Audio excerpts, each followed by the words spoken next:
a decade, Saturdays and Illegal Curve have been synonymous with one another. With insight, analysis, and interviews regarding the Winnipeg Jets, the Manitoba Moose, and all around the NHL, here are Dave Minuk, Ezra Ginsburg, and your host, Drew Mindell. The Illegal Curve Hockey Show starts now.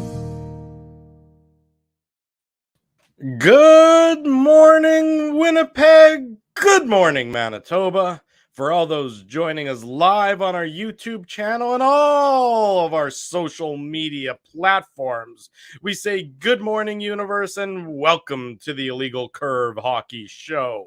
I'm your host, Drew Mindell, joined by Dave Minuk and the newest state senator from the great state of Missouri, Dr. Ezra Ginsburg, DDS. Congratulations, Ezzy, a hard-fought campaign that you won, and you persevered on that very controversial free pizza for everyone all the time campaign platform, but well done nonetheless. Thank you very much. And also, I'm enjoying the new bodiless Drew Mindell. Drew is just a head there in the top left screen, so it's freaking me out a little bit, I'll be honest with you. At the very least, Drew, I need to see like your mid-chest. There you go. There you go. Now we're good. You know what? After, what was that? I mean, there's been so few games. It seems like it's been forever since the Jets last played. After Tuesday's post-game show, where I had nothing but technical difficulties, I went back to the drawing board. I got a new Ethernet cable to hardwire. I had to feed it through my vents to get it from where my modem is on the main floor down into the electrical room slash bunker slash panic room slash Drew's crying shelter that I do the broadcast from. So I had to rejig the whole setup here, and hopefully, fingers crossed, that we will avoid those technical difficulties that we had to briefly experience on Tuesday's post-game show. Nice to see you, Mr. Ginsburg. Dave Minuk looking as well as ever. The Illegal Curve Hockey Show, of course, brought to you by FTX Crypto.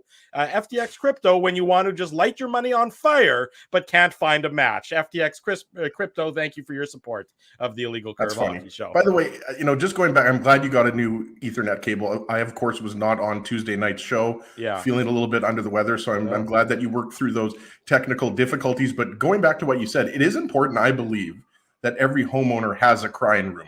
Like, I know you were kind of half joking there, but you have to have at least one room. Like, it could, like for me, it's a closet because I obviously don't have a 3,000 square foot house like you do, Drew. I'm just a you're not made of money like I am. Like exactly. Dave says I don't have a moat and a separate separate entry for the butlers and everything like that. But you don't have a service quarters. No, I do not. That's actually, where I sleep. So, it's really important to have a place where you can go to cry, especially if, you've got kids. We all know that kids make you cry on a, daily, if not hourly basis. So that's our message to start this show. Make sure you have a designated room in your house to cry. There you go. Very important lesson. Dave, nice to see you. Obviously, you were at the Moose game last night. We'll touch on that later on in the program. And we're joined by our buddy Daniel Fink, Moose broadcaster. Why is the pizza? Sorry, Aaron, you put that comment up there. I mean, that's a hot take. I mean, why is the pizza so bad in St. Louis? We've been to St. Louis. It's a great city. I wonder why the pizza's so bad. Is it like an inferiority complex to Chicago? Well, I mean, I could see St. Louis in general having an inferiority complex to Chicago, in terms of, city-wise. But Aaron, please elaborate on the pizza issue in the chat, and then we'll bring it up to the masses who are certainly interested in more detail about the poor pizza that's apparently impacting the city of St. Louis. It's bizarre, isn't it, Dave? It seems like we're back in the off season. There's been so many days between games. It's going to change, of course, this weekend. It's a very busy Illegal Curve weekend here on our YouTube channel and all of our social media platforms with the show right now. And then game day tonight, post-game right around 11:45. And then another game tomorrow night, 7 o'clock puck drop in Winnipeg, 5 o'clock in Seattle. So about 9:45 for post-game tomorrow night. But this whole sort of last... Who's going to make the first sleepless in Seattle joke, by the way, tomorrow? You already just made it, so I guess you're gonna. You just made it, so congratulations, you win on that one. Well, Drew, you're a Legal Curve's Meg Ryan, so continue. Thank you. I think that's a compliment. I'm not 100% sure, but if I hear the AOL ding ding dong or whatever the bada bing from the AOL was, then I'll know that we're really leaning into this joke. But Dave, hasn't it been bizarre, just sort of this weird scheduling? I mean, where it's been so quiet for the last really couple weeks. It'll be busy this weekend, and then again, still like another 4 days off between the next game. Yeah, it's somewhat reminiscent of, when last year when Blake Wheeler was injured and he had all that, in theory would have missed games. Now, of course, that was different because there were games for COVID purposes that he got that were canceled. But it's that stretch of time where you're right, Drew, there's not a lot happening. And so, I wrote about it in the papers. I said, what it's afforded the Jets the opportunity to do is rest and recover. And, I was at practice yesterday at Canada Life before the Jets left for Calgary. And one of the things, we were thinking was that Nikolaj Ehlers could be skating on Friday because that's what Rick Bowness had suggested, was that they were aiming for the end of the week. Mm-hmm. And then when asked about Nikolaj Ehlers, his answer was, well, they're not going to rush him. They're going to allow him to, get on the ice Tuesday or Wednesday now. So remember, it's going to be end of the week. Now he's not skating till maybe Tuesday or Wednesday because they don't want to rush it. He said it's not a setback. He was very specific about that. But he did say that they're trying to get Ehlers. They're being cautious. They're allowing him to heal because they don't want to make a mistake, rush him back, especially when they're playing well, right? Like, especially when you're doing well without Nikolaj Ehlers, your top line winger, it affords you the opportunity to have a little bit of leeway and let him heal properly with whatever he's dealing with. Remember that, guys, day to day has now become extensively it's become a lot more than that. But regardless, the fact is that Ehlers we'll get an update, next week after they come back from this road trip. But look, it's cost him a number of games and it's unfortunate for them. But again, Drew, to the point that you're asking me about, they have a lot of opportunity now to rest, recover. He's, not missing, even more games than he already has, which I think is 10 games now that he's missed. So I think it's just it's good schedule, because the truth also is training camp's one thing, but with training camp, there's so many players that it's hard to try and instill everything. He's now having an opportunity to get practice time in with these guys. And I will say, and again, I don't go to a ton of practices, but going to the practice yesterday, everybody was focused. Everybody was engaged. There wasn't a lot of he wasn't angry. Everybody was just, because he gives the guys rest. He gets them. So when they know we're going to be on the ice, we got to be on the ice. We got to be prepared. So you're seeing the guys kind of adapt to what Rick Bowness wants to instill in them, because we know that some of this throughout the course of the season has already been a bit of a Connor Hellebuckian mirage, right, Ezzy? Mm-hmm. I like that. I just wanted to say one thing, Drew, before we get into the games. I hope more than one thing. We have an hour and 51 minutes still to go. Yeah, so, we'll get into a few things. Could be a really long thing, I guess, but the Ehlers thing, guys, is getting a little bit to the point where you're starting to get a little bit worried, I think, right? Like, to Dave's point, I think, we were expecting Ehlers back, for those games, the last game at home. What was it, against Chicago or Montreal, right? So we thought there was a chance. I'm talking about a couple of weeks ago, right? So things have changed. And don't get me wrong, I don't think we're being misled or anything like that. I think it's just one of those injuries that continues to take longer than they originally thought, right, Dave? So, yeah. I mean, you're obviously, Ehlers is unavailable for this weekend's games, but you hope that, he's not out for another 2 or 3 weeks. Because like you said, at 8-3-1, the Jets have had a great start to the season here. And like you mentioned, Ehlers it's hard to believe that the Jets have been this good with Ehlers only there for 2 of the 12 games, right? But you have to think that, he's going to be back, within the next 7 to 10 days, right? Based on the schedule we've been given, Dave. So you're right. I mean, it's just the Jets are lucky. Though, Ezzy. Right. The Jets are lucky that right now there is this break in the schedule. But once you get back to 4 games in 7 days, that type of thing, that's when you're really going to need him. So it's been lingering on, and I don't think anybody thought Ehlers was going to be out for this long a couple of weeks ago. And Frosty Winnipeg made a good point. I put it up on the screen. I'll put it back up there. Really, after this, obviously the back-to-back this weekend, and they got the 4 days off or the 3 days off before the next game on Thursday. And then after that, from there till the end of 2022, it's basically every second day. If you look at the schedule, it's just, game on, game off, game on, game off, game on, game off. A lot of IC. The Jets don't really get a breakthrough until early February. That's when I think they have like 2 weeks straight off. Well, they always have that 5-day break that's after the either before or after the All-Star game. I think they build that. I think it's a little longer this time, though. I think, as he's right, I think it's closer to like 7 or 8 days. Okay, well then even better. Less of you guys. I'll do respect to my dear friends, but it is sort of a unique time in the schedule, a unique pause that it's been that. And you talk about it, Dave, where you were at practice, and I think a big difference. And you read about it, and you 11 hear days, the players actually talk about it. It's the communication that is occurring between Rick Bowness and the players. And I think you can just see how, without, anybody sort of throwing shade at the previous regime, but you can see just how the communication just sort of ceased to exist between Paul Maurice and the Jets players. And that is, I think, largely or has a significant reason for why we saw the Jets struggle in the manner that we did. It's just the communication breakdown occurred. And, you know, what they say about Rick Bowness as a head coach is that what's he best at? What is one of his strengths, of course, is communication and communicating with players. And Mark Scheifele has been praising him to the high heavens all season long, which partly explains Mark Scheifele's solid start to the year, just how good the communication has been. And you can see, and Mike McIntyre wrote about it earlier this week, that pledge, you know, that the players came up with. Well, they went to Banff after the last exhibition game. They went to Banff and spent those few days there. You know, when you can come up with a pledge like that, or you can come up with a sort of a team edict like that, it tells you that communication is open between all the players and there's not silos. It's not to say silos can't develop. It's not to say that communication is always going to be tremendous, but they got off on a good start, and you can see that I think to some extent reflected in their comments post games. You can see that reflected in some of their play on the ice. They do seem to be pulling in the same direction so far this year, Ezzy. Yeah, sorry. I thought you were going to throw to Dave M. Dave M was champing at the bit there, but I mean, I'd like to keep you guys on your toes. Yeah, and I'm not sure if we're going to read the legal curve pledge, Drew, but we can do that later if you want. I mean, it's basically don't murder each other on a weekly basis, I believe.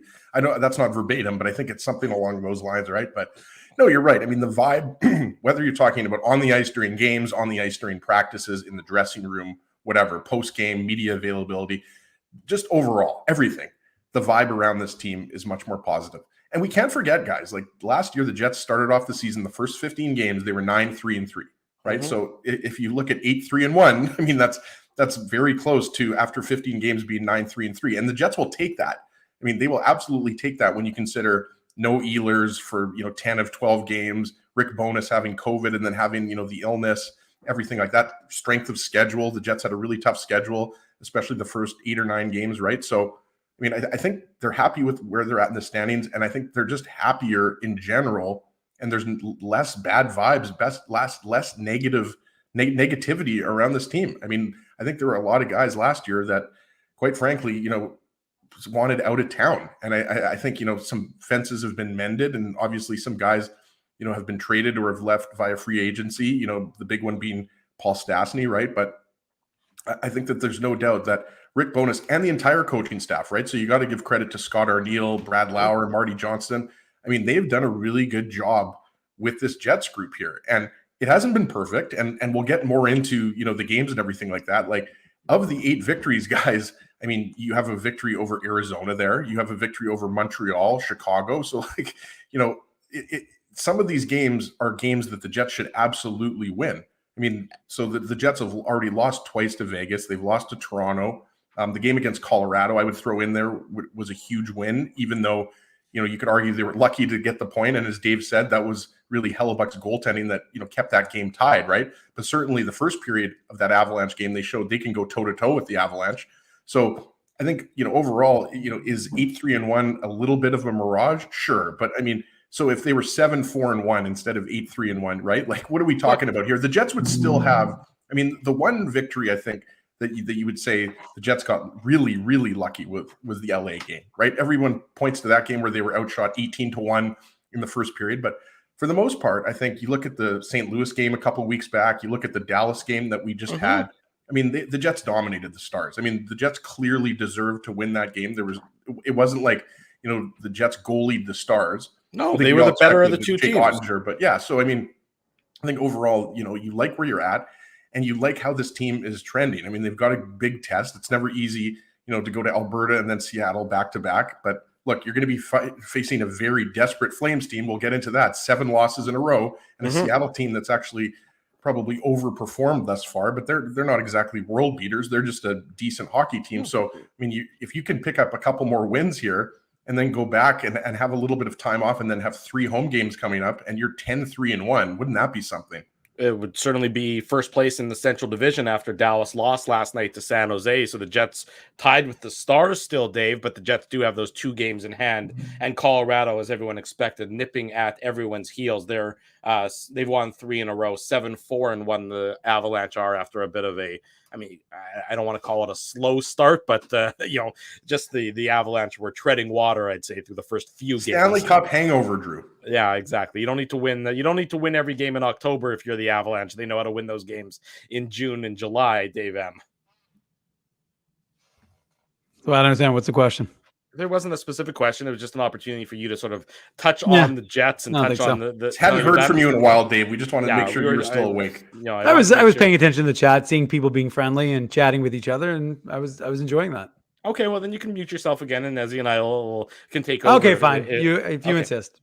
Okay, fair enough. Please opine on whatever's on your mind. Dave is actually selective mute. I'm not sure if you knew that, Drew. I knew lots of things about Dave. I'm not sure if I knew that one. Go on, Dave M.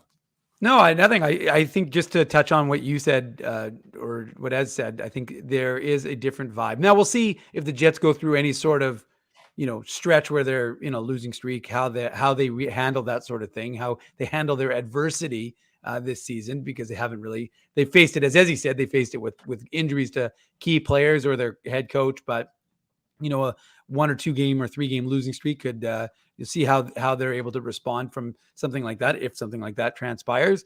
But I agree. I think that you can see it. Like, even it's funny, even something as stupid as social media is a window into this team. And the reason I say that is because it was funny yesterday, the Jets social media, and you got to give them credit. Give Cameron Penny, who I was chatting with yesterday, credit. He's doing some fun stuff with the players as they walk out, doing the what is your spirit animal? Yesterday was what was your spirit animal, which the best part about it was David Gustafsson not knowing what that was. So Pierre-Luc Dubois on the ice trying to explain to David Gustafsson.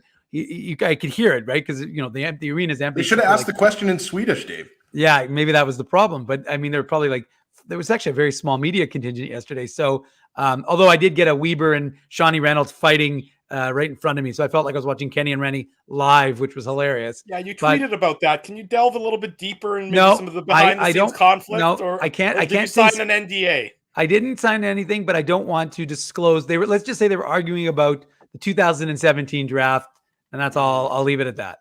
Okay, so fair enough. Not Jets related specifically, actually, but the point is that it was just Christian Vesalainen. No, it wasn't about Vessel. Well, I think we started talking about I think we were talking about the Jets could have had Jason Robertson, and then we went from there. Anyways, the point is, this is what we do in media availability, sitting there watching practice.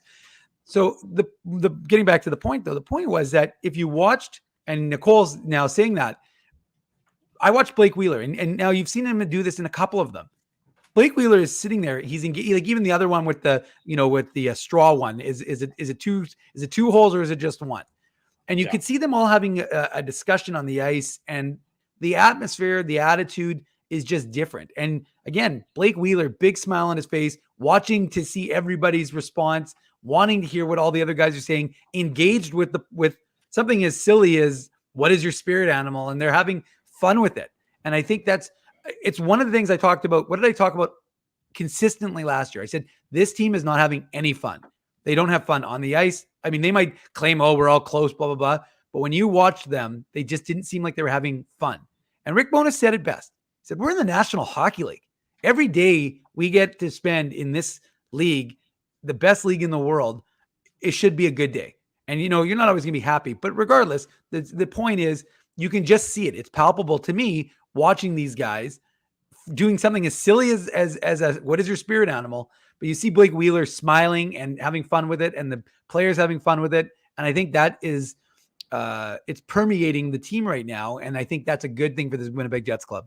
Let's not kid ourselves though, boys. When you're winning hockey games though, that helps a little bit. 100%. Like, I appreciate everything Dave M is saying and everything Rick Bowness was saying. Like, and that's the thing too. Drew mentioned earlier, Rick Bowness is known as a really good communicator. I mean, that's been well documented. Mike McIntyre of the Free Press and others, have written about Bowness's time, whether it was in Dallas or Tampa Bay or Vancouver. Like, he's a really well-liked coach. You're never really going to hear anything bad come out of any. I'm sure there have been some coaches that have had negative experiences with him, But for the most part, the vast majority of people sing the praises of Rick Bowness. And I think the other thing too really is his experience, right? Like he's gone through multiple Stanley Cup finals, right? He's gone through decades, all the changes that have occurred in hockey, right? Like, so he knows how to react in really any given situation. Well, sure, because you remember he's had so many struggles as well as a head coach. You know, he was the head coach of the expansion Ottawa Senators. If you want to go way back, and if there was shout out to Brad Marsh. Well, those were some just terrible hockey teams. So Rick Bowness is a guy who knows how to lead teams, to the top of the mountain. He also knows how to lead teams that are at the bottom of the hill. Or bottom of the valley, I guess, as the case may be, if I'm butchering my analogies here or my metaphors or whatever they might be. So he knows he comes from it from all sides and all perspectives, and he's able to keep his wits about him. So you talk about, I'm not sure which one of you said it, but talk about, there's obviously going to be lulls in the season. There's no question it was you, Dave. Okay. There's going to be lulls. The Jets are not going to play at a 700 or a 708 points percentage all year long. It's just, the reality is that very few teams play at that percentage. So there's going to be times where they struggle, but I don't see them going through, say, what the Calgary Flames are going through right now, where they're 2-6-2 in their last 10 games, or they lose 7 games in a row. If you take away the loser point, or it's really what they have. The record is almost inflated when you say, 2-6-2, or they've lost 2 in a row. It's because they got that, they took a game to overtime. So I just don't see with the Jets the way they are right now, and I could be wrong, and somebody can throw my words back at me, certainly, because it could happen. I just don't see an extended, 2-week long losing streak coming for this team, barring some sort of catastrophic run of injuries. I just don't see. Well, you hope that's the case, Drew, and I agree with you.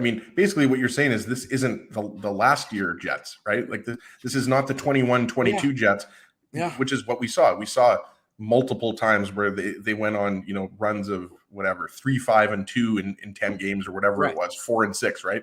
Yeah. And this team, I think, right now is showing that even though you lose Andrew Kopp and Paul Stas, and I'll admit I was, I don't know if you want to say wrong, but I'm less worried now about the Jets' bottom 6 than I was before, and that's with Nikolaj Ehlers out of the lineup. Like, I think long term, obviously, Ehlers has got to be in your top 6. He's just too skilled.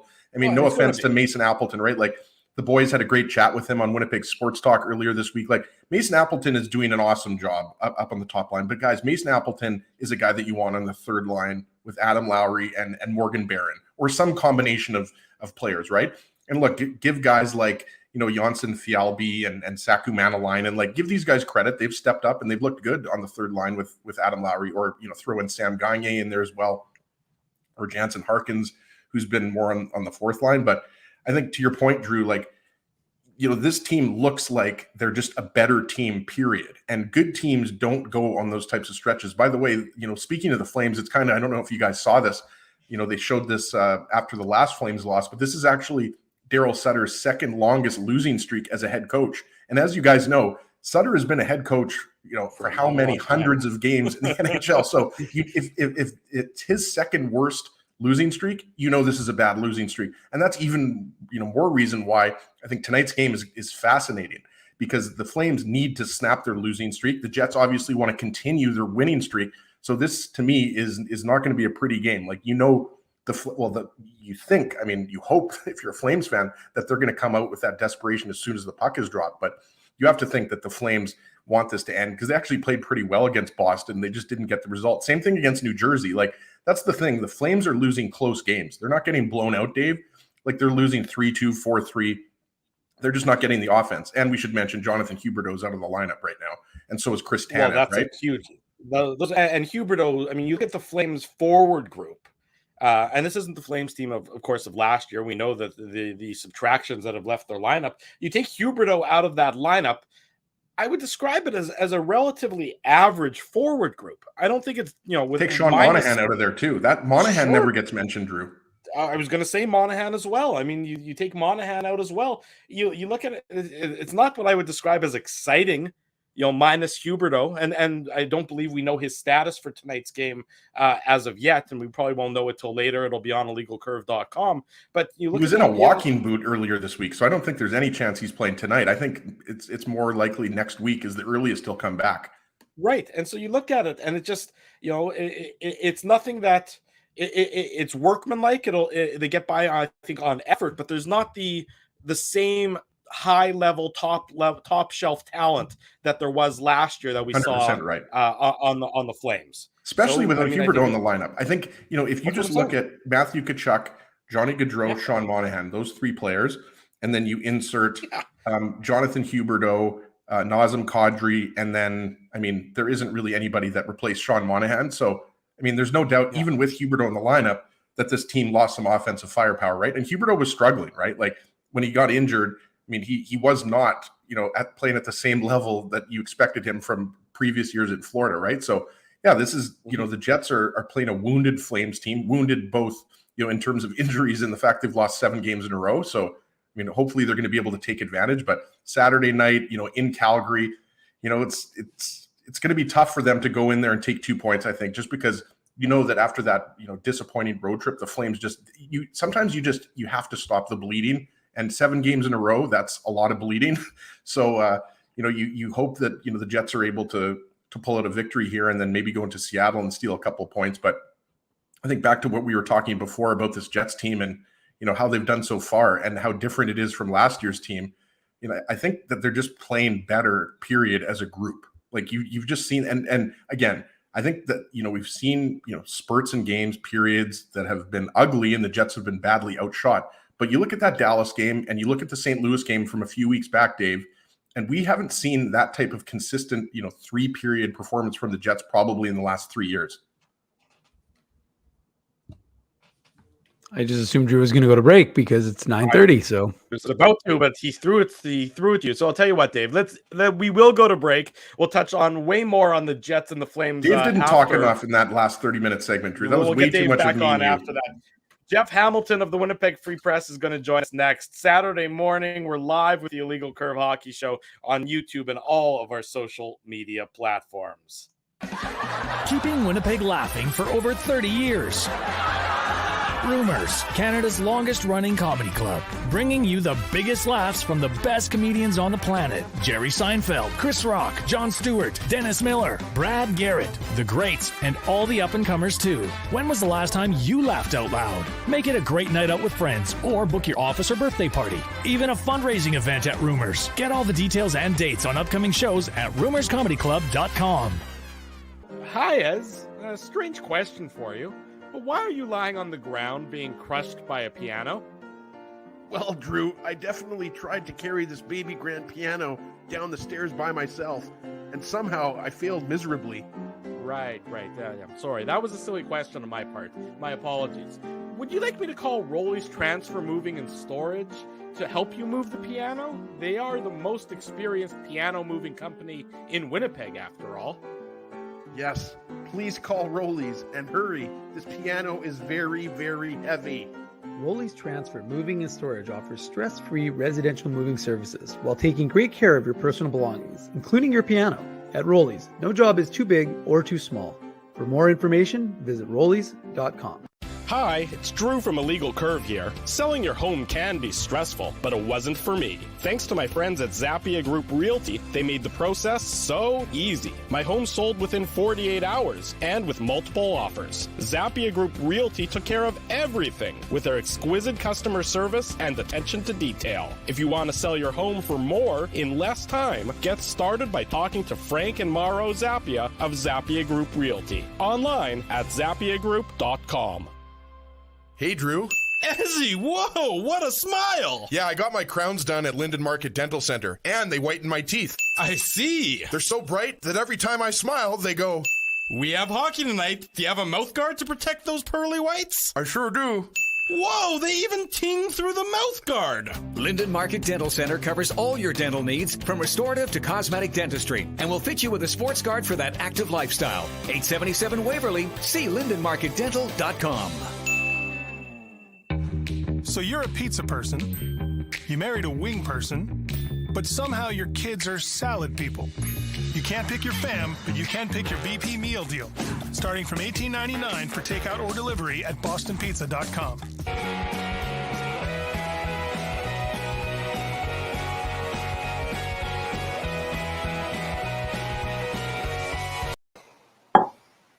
Saturday morning, we're back on the Illegal Curve Hockey Show. Dave, that's Minuk, one Ezra handsome man right Ginsburg, there.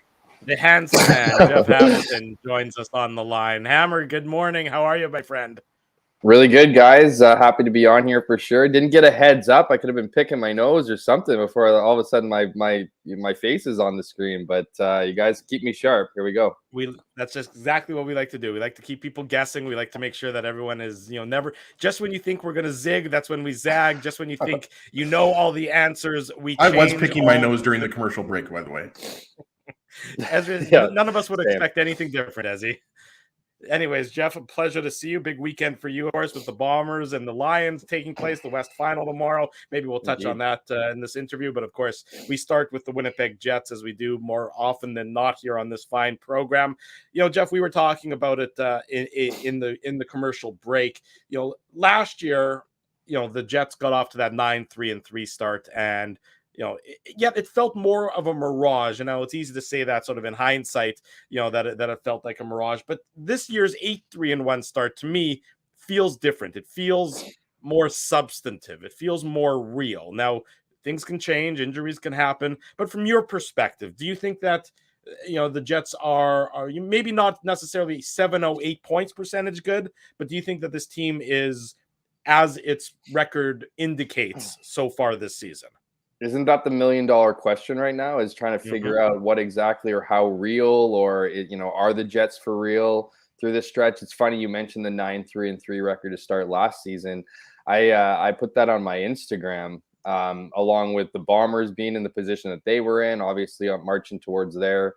It would be back-to-back Grey Cups, and then the Winnipeg Ice were the best team in the CHL. And I sent out this this Instagram post just about, or maybe it was a tweet or whatever it was, but it was just how great it was to be a Winnipeg sports fan. That was my one and only contribution to Winnipeg Wilden Instagram post. And the rest just took an absolute nosedive, which I'll say, I've never had more people be like, you're famous. I do all this work. I try to do try to do important work. And I've never got more feedback from friends and family than being on that Instagram page. But anyway, my point is that everything kind of nosedive from there.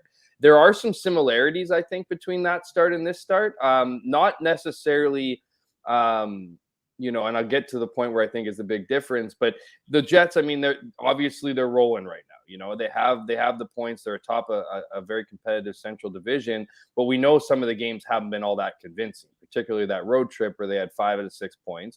They come home. They played some of their best hockey right now against, a great Dallas team who I don't think a lot of people had necessarily fighting for top spot in the Central, but they're there nonetheless.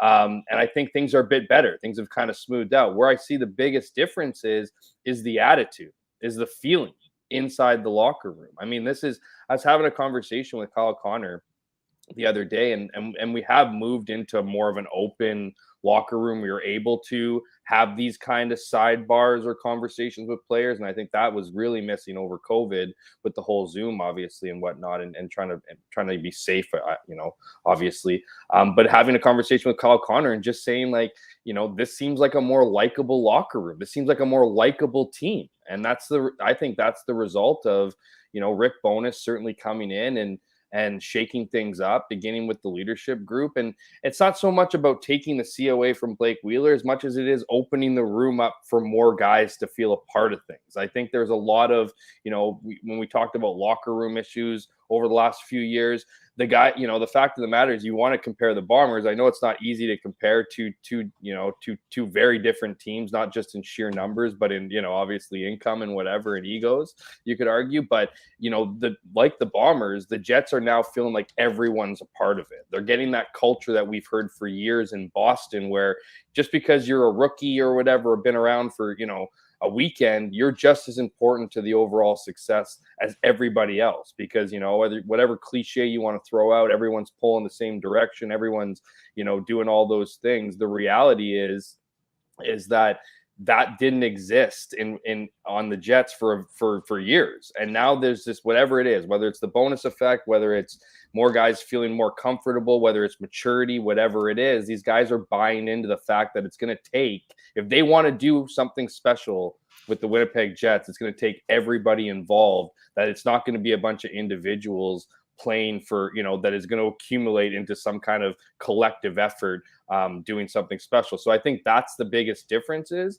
that the other part is accountability. I mean, they've acknowledged that they haven't played well. I think last season, whether it was Paul Maurice saying, I like this game, and everyone's looking at each other like, seriously? Like, you know what I mean? Like, you like that game? Like, that's what you're trying to get to? Well, no. Not only do you have it from the, very top with Rick Bowness saying, look, I like the points, but I don't like the style of which we're playing, or the lack of consistency in which we're playing, and you have the players backing that up as well. So that's, I think, is the number one difference, and the reason why I think fans should be hopeful that unlike the 9-3-3 last year's start, I think things are not necessarily only going to get better, but they're certainly not going to necessarily, fall off a cliff. You make a lot of good points there, Hammer, as you always do when you join us. And I agree with everything that you said there. I think there's no doubt that the culture has done, the culture of this Jets team, it's been like a complete 180 or 360 or whatever you want to say. Wanted to ask you about Dylan Sandberg, because 180, 360 would have put you at the same spot. You right back where we started. But I know exactly what you meant. I 360 all the time. 180, 360, his dad's a math professor, folks. His dad is a math professor. He's been retired for 15 years, but yes, my dad was a math professor at University of Winnipeg. Shout out to John Ginsburg, Dr. John Ginsburg. Jeff, I wanted to ask you about Dylan Sandberg. As you know, we never talk about the left side third pairing defenseman here in this city, so I thought I would bring it up for the first time. But I mean, with all the the scuttlebutt around Ville Heinola, and even though he's been playing pretty well, I think Dave would agree for the Moose. I think Sandberg, it was unfortunate what happened last year with the injuries and everything like that, and then this year, I mean, I think same thing. I think everyone expected him to just, be given that kind of third pairing left side spot out of training camp. But obviously Logan Stanley started the season there. But in the last couple of games, to me, like, he has quietly just looked really solid, and he's playing the best hockey of his career. He picked up his first assist of the season against Montreal. He was around 17 and a half minutes against Dallas. Like, for you, is he trending in that direction where he's finally solidifying himself, and you can say that, Sandberg has got that spot? And then, when Logan Stanley comes back, he's your 7th, 8th defenseman with Capobianco. It's not that I don't want to go that far. I just think, if you're Dylan Sandberg, you're living day to day, and I think that's the approach you need to take. I mean, he certainly is moving in the right direction, whether or not he's solidified, that left side and the bottom pairing, or if he's headed that way. I certainly think that's the case. He's 23 years old. It's not like this guy is, not ahead of the, you could argue he is ahead of the curve, for his age and for his experience, right? I think what he brings is some consistency to his game. I think that's the big, and I don't want to turn this into a Ville Heinola versus Dylan Sandberg situation, even though that's just naturally where it goes. And I've been. I feel like we should play some like Biggie or Tupac right now. Well, I've just been and I've been on the record for saying I think, like many people, you want to see Ville Heinola be a bigger part of this team, sooner than later. Whether I still think there is some patience to have with them. There's certainly some things in his game that the Jets could be benefiting from. Clearly his puck moving ability and his, just his smarts. He's not the biggest guy, but he, I think he brings something to that group. But I think Dylan Sandberg is just, trust is a big issue, right? So when you're, and I don't want to classify Ville Heinola as a boom or bust kind of player, but he certainly has more risk to his game. And when you have more risk to your game, it can certainly benefit you. It can certainly work out for you, but it can also, work against you. And I think where Dylan Sandberg's able to carve his position out on this defensive group is playing that boring, consistent game. They don't need Dylan Sandberg as a third pairing defenseman to be jumping up into the rush all the time, right? I mean, you see that with Josh Morrissey. You're seeing that with Neil Pionk. You're seeing that with Nate Schmidt. You're seeing that with pretty much every guy, but the bottom pairing. And that's not to suggest they haven't done their share of the systems and whatnot. But I just think if you're a head coach, trust goes a long way. And I think at this point in time, you can probably trust Dylan Sandberg a little bit more, than Ville Heinola. But that being said, I also think Ville Heinola is the kind of guy that when he leapfrogs you, he's going to leapfrog you for good. And once he gets to that point where he's fine-tuned some of those deficiencies in his game, I think he's going to be a guy we're going to be talking about for a very long time. But until that point, I think you bring some of that calmness to the blue line in a guy like Dylan Sandberg, and he's also got some muscle to him, right? I mean, this team's trying to play, a faster, more aggressive style of hockey. And if he's capable of being as quick as the Jets need him to be on the puck and as physical as we know he can be, I think that's a good marriage there for the Winnipeg Jets. And who knows, one day, but that's the thing, like, who knows what Dylan Sandberg's ceiling is. I'd be curious to see where he's at, as he continues to mature, where he's at in 2-3 years from now. Is he a top 4 guy now? Is he, wherever he could be? I'm not going to put a ceiling on him, but like you said, he's 23, right, Hammer? Like, people forget that's really young, especially when you're, Alta cockers like Drew, Dave, and I.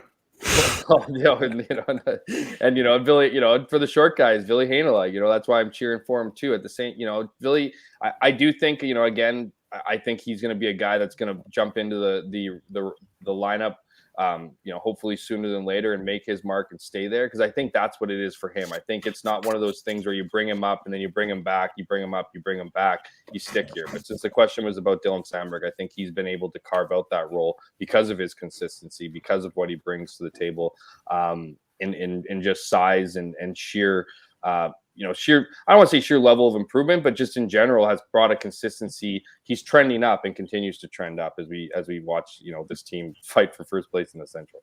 The adopted son of Steubenville, Ohio, Jeff Hamilton, is our guest on the Illegal Curve Hockey Show, touching on Winnipeg Jets start to the season. Might mention the Bombers as well as this interview goes on. Remember, the Illegal Curve post-game show later tonight, right around late night, 11:45 p.m. Illegal Curve After Dark, following the Jets and the Flames, Dave.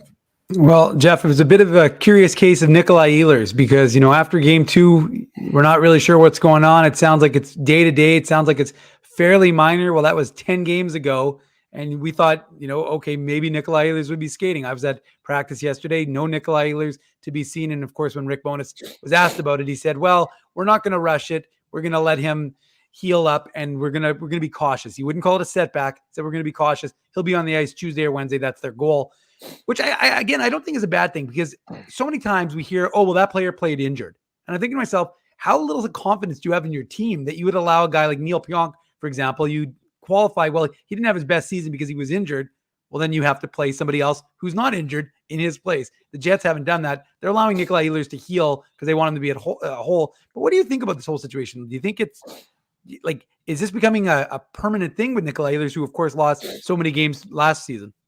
It's an interesting question. I think when I was on that road trip through LA and Arizona and Vegas, and that was going to be like, he's going to start skating, and he wasn't going to be playing on the trip, but he was joining the team and did join the team. I saw him in the press box for all of, for at least a few, if not all the games. And that never came to fruition. So, and the thing is, and correct me if I'm wrong here, but we haven't really got an opportunity to find out what it is. Like, we don't know if this is like, if this guy was playing video games and, like he's got some kind of wrist injury, or if it was a soccer thing beforehand. Like there's nothing at least nothing I can point to and go, okay, this is where it happened, or this is the issue. But 10 games, I mean, for a guy who, and I mean, Nikolaj Ehlers is going to come back and do great things. There's no doubt about it. But for a guy who had so much hype going into this season, people were projecting him to lead the Jets in points potentially, possibly in goals, all these things. Like 10 games is a long time. That's a big chunk of the season. That's not like whatever. So, I don't think he cares all that much about leading points and anything like that. It's more, us on the outside. But at the same time, where would this team be with Nick Ehlers? I mean, this is the guy that we've been kind of calling the one true game breaker on the team, the guy who can change can turn a game on a dime with one shot. And the fact that the Jets are doing as well as they're doing in the standings without him, I think, it's certainly a positive sign. It just makes you wonder what they'd be like with him in there. And at this point, I don't know. Like there's the hope, right? The hope that he skates again today or this week, the hope that he can, get in the lineup as soon as possible. It's just, as you mentioned, Dave, curious case of Nikolaj Ehlers. And I think at this point, there's certainly more questions than answers. You know, Jeff, at the start of the year, if you'd said that Nikolaj Ehlers or a top 6 forward was going to be out of this Jets lineup, you'd say that, well, there's a ton of questions about who's going to be able to fill in. It didn't seem like the Jets had a ton of forward depth. Now, they don't have a ton of top 6 forward depth, I would still argue, but the bottom 6 has been augmented so well with the case with Jonsson Fjällby and with Manalainen coming in and sort of being a surprise. And then Morgan Barron, who, of course, is out of the lineup. You know, Sam Gagner, too. Sam Gagner, of course, coming in as a late season free agent acquisition. You know, the contributions to the bottom 6, how important do you think they've been? How significant do you think they've been to the success that this team has had so far this year? Oh, massive. I mean, you want to go back to that road trip, that they were the best lines on the road trip. They're the ones showing. I mean, and the coaches aren't saying this post game to pat these guys on the back or make them feel better. They're being dead serious when they say that they want the top 2 lines to look like the bottom 2 lines when they don't have the puck. The expectations when they have the puck are different. You know, skill's going to take over, but you have to get possession. If you don't have the puck, they want you to look exactly the same. And ultimately, those comments post-game, whether it's been Scott Arniel or Rick Bowness, has been saying that the consistency of those bottom 2 lines in playing without the puck is setting the standard for what the rest of the team should play. That's not even to take into consideration that they're also hitting the score sheet. I mean, you look at what Adam Lowry's been doing. I mean, whether it's been, his shorthanded goals or just his ability of that line, that line to shut down other teams' top lines. I mean, that's a massive piece of the puzzle. We talk about, Nikolaj Ehlers coming back. They don't even have Mason Appleton back on that line. And you mentioned Drew. I mean, Morgan Barron has been I don't want to say a pleasant surprise, but you can't, say that you knew he was going to come into this year of what you saw, the season before and think that he was just going to gel nicely with that group and add a bit of a scoring punch. Now, there were signs of it. We saw it in Montreal last year and in a couple other different spells, but again, no guarantee. So I think, even look at a guy like David Gustafsson. I mean, he's bringing a massive amount of energy. He's dictating play. I mean, he's setting up guys. I mean, this is, and as you mentioned, Sam Gagner, like what a great pickup. Not just, I think that, he was brought in ultimately to bring in some of the right voices, some of the right experience to the lineup. And he's not only done that, he's brought in, he's brought in a bit of offense. He's certainly been pulling his weight and earning his paycheck. So I think those guys have certainly been recognized by the coaching staff. They've been recognized by their teammates. And it goes back to my earlier point about everybody feeling like they're part of something. You look at a guy like Jansen Harkins, he comes in and, he plays well in relief, on that 4th line and he feels comfortable. There's just a different feeling. There's a different attitude amongst everybody. And when you can get those lines feeling like they're a big part of it this is going to sound weird, but feeling like they're on the same playing level as everybody else, you start getting efforts like this. You start getting complete team games. And so just the fact that these guys have been recognized by the coaching staff, that they've been playing the right way, that they've been chipping in and doing everything that I think we've been arguing what the Jets need from a 4th line or a 3rd line for years, that they're delivering all at the same time, that we're also seeing success from the top 6. This is the first real time in a long time I think we're seeing some consistency throughout the forwards lineup. And, my feeling is it's just going to get better over time. So, Hammer, you've got the Jets and Flames tonight, 9:00 Central, which is going to be a nice little tune-up for the Bombers game tomorrow, which is at West Final at 3:30 at IG Field. And I just wanted to pivot here and ask you about the Flames because, they've lost 7 in a row. Everyone saw that, they lost the game against the Bruins, a game in which, they needed to have. You could say they've needed a game to win, needed a win for a long time now. But, I was looking at the scores and I knew that a lot of these games have been close, but 5 of those 7 losses have been 1-goal losses. And the other one of the 7 was a 2-goal loss, which was against Boston, which is really incredible if you think about it. So the Flames are not getting spanked every game. They're losing lots of close games in which they've held leads and obviously relinquished leads. But what do you make of this Flames team? Because I think everybody knew that the Flames it was going to be tough to duplicate last year. And when Matthew Tkachuk and Johnny Gaudreau and Sean Monahan are gone, and then you bring in Huberdeau and Uyghur and Nazem Kadri, I think everyone expected less offense.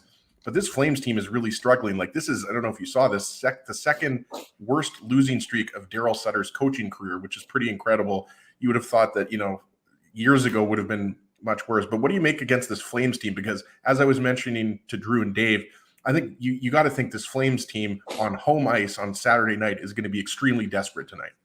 Oh, I think they're playing. Yeah, you're definitely right. As I think they're already into desperate territory. I think they need to figure this out. And just like winning breeds good feelings, losing breeds bad ones. And so sometimes when it rains, it pours. And I think that's the situation with Calgary. It's an interesting point you make about the one goal, the close games, the losses.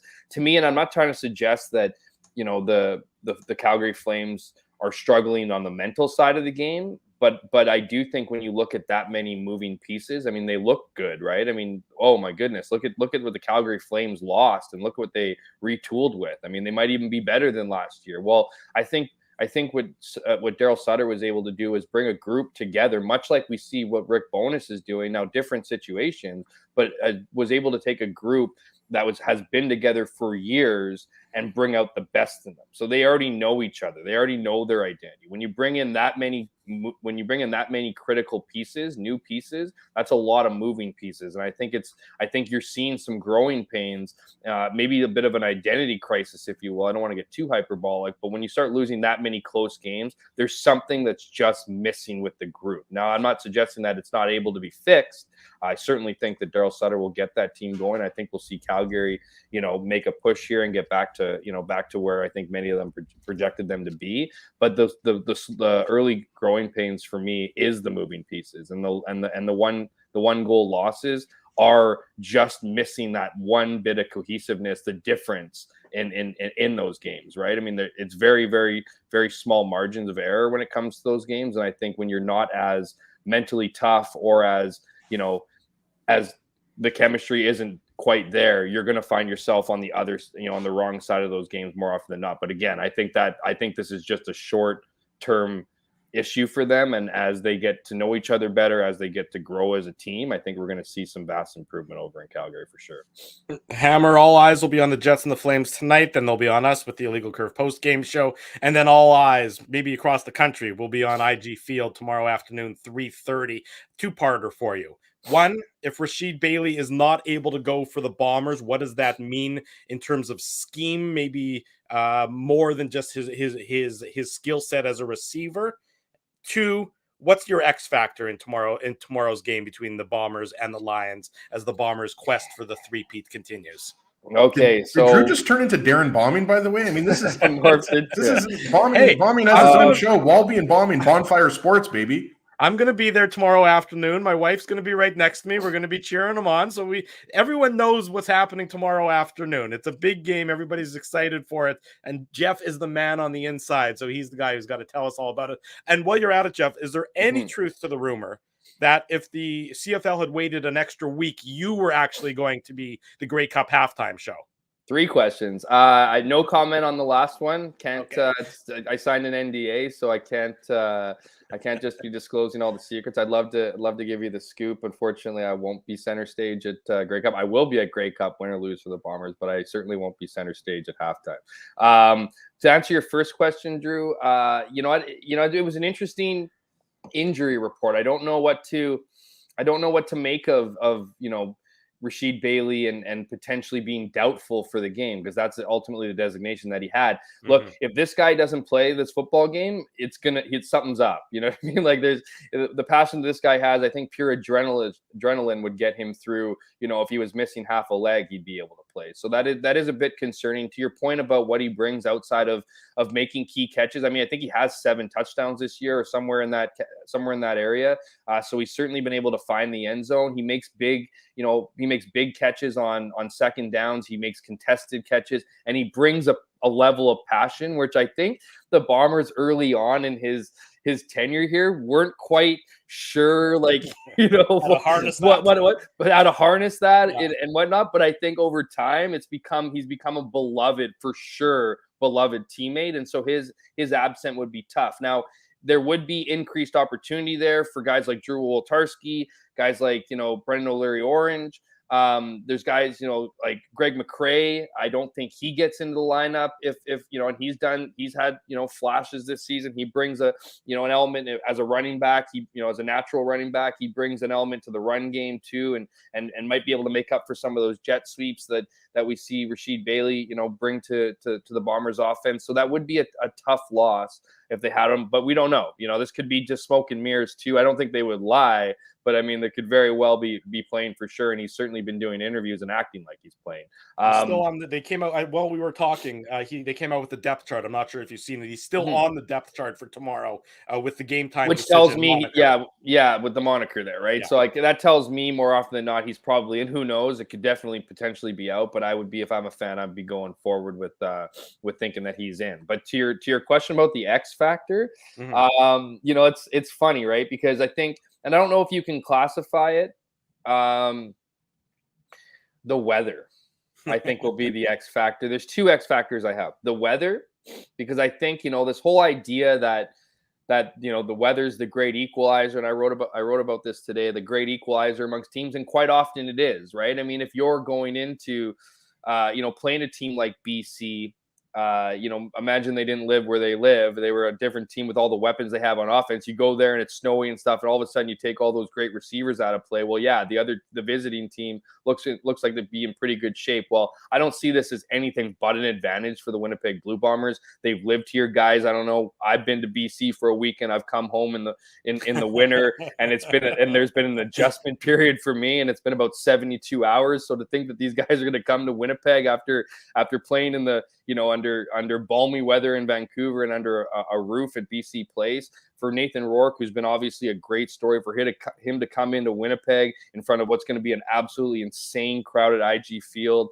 to navigate the weather, to navigate the noise, to do all those things. I just don't think it's going to be possible. And the other X factor is Brady Oliveira. Look, this guy, we're going to get down to the run. It's going to get down to ground and pound. I'm really high on Brady. I think he's a great human being. I think he had a good season. He had 1,001 yards, so he eclipsed that 1,000-yard season. But I would still make the argument that he hasn't had that breakout, welcome to the CFL, I can put a team on my back, game. And I know he's not about the individual, accolades and whatnot, and it wouldn't be an individual thing, because we all know the run game goes through the offensive line and all that. But I think this is an opportunity for him, for a guy who's been chomping at the bit, who's been behind Andrew Harris for the last two Grey Cup runs, particularly last season. He wanted it bad. This is his opportunity. I think he's my X factor. I think this could be the guy that, can will them to win. But I certainly think that the Bombers are in a good position with everything, all things considered, particularly playing at home. Jeff and Hamilton. just wanted to bring in one more thing here, Hammer, before we let you go. I know you know this, but I think we're all predicting the Bombers, and we're all Bombers fans, so I think we're all in agreement on that one. But saw Eddie Tate mentioned this in his note, his 48-hour primer on the Bombers website. And I know that you know this stat, but a lot of people might not know this. Since a loss in the 2018 Banjo Bowl, the Bombers are 27-2 at home, which to me, like, I knew that the Bombers had a really good record, Hammer, at home. But when you see that 27-2 since 2018, that's 4 years, like 2 losses in 4 years is incredible. So obviously, the Bombers have a huge home field advantage in this game, in addition to just a better team. And it was crazy in 2019. They were even that year where, they broke the curse, but they backed into the playoffs. They had to win 3 road games. Even that year, I believe they were 8-1 at home. So it's been and I said off the top, like, the crowd's been great. I mean, the IG Field crowd's always great. It's always a great atmosphere there. This year is next level. Like, it honestly is next level. And the story I've told, I don't know if I've told on your show, but I've certainly told on other shows, is that I used to be able to watch the TSN live stream feed, and I used to be able to hear it, and these games when the window's open, I can't hear it anymore. So the crowd plays a significant role. The players know it. The coaches know it. More cowbell. Exactly. More cowbell. There you go. Jeff Hamilton covers the Winnipeg Jets. He also covers the Winnipeg Blue Bombers. A busy time in this sports calendar for everyone. Hammer, thanks so much for doing this. We'll look forward to your coverage of the Bombers and the Lions, and of course, all your Jets coverage when you get back on that beat after the Grey Cup. Thanks for joining us this morning, buddy.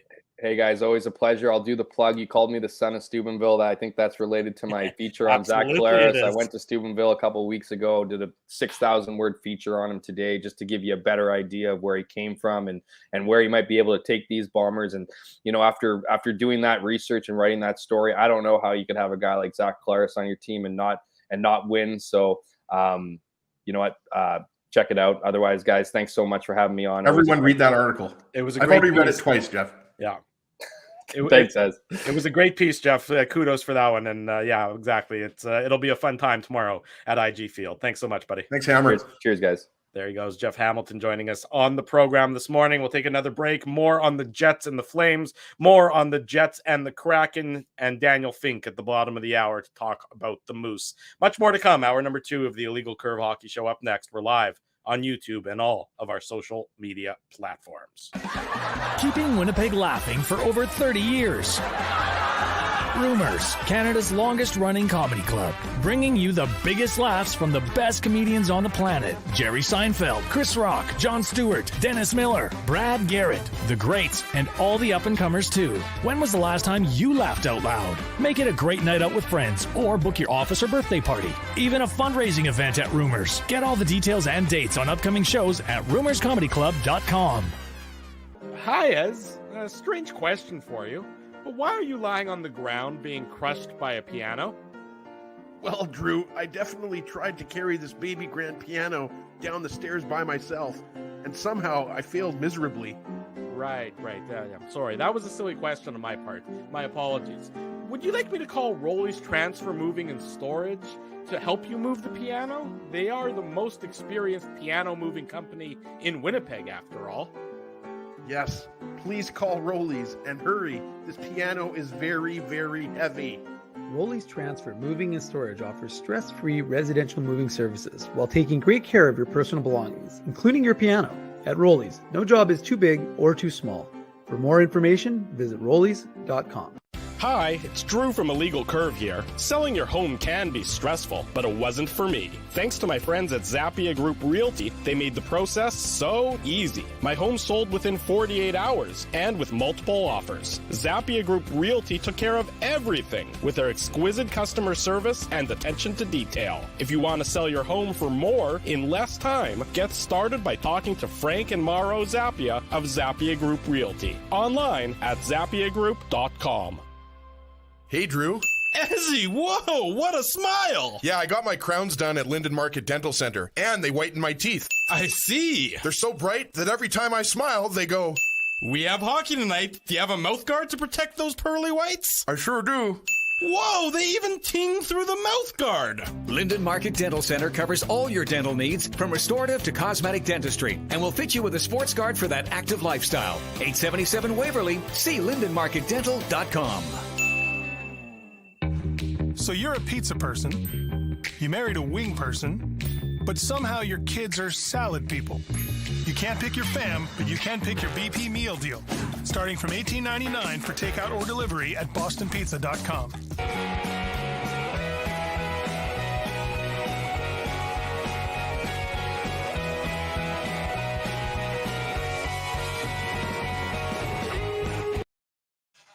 Big thanks to Jeff Hamilton for joining us on the program. Hour number 2 of the Illegal Curve Hockey Show starts now. Drew Mindell, Dave Minuk, Ezra Ginsburg with you. It's a Saturday morning. Later tonight, Illegal Curve after dark, about 11:45 p.m. Ring in or end your Saturday night and ring in your Sunday morning with us after we recap the Jets and the Calgary Flames. And then the Jets quickly off from Calgary to Seattle to meet the Kraken tomorrow night, where again, post-game show will be right around 9:45 p.m. Central Time, give or take a few minutes. The Kraken have been a bit of a surprise so far this year. I think outperforming people's expectations.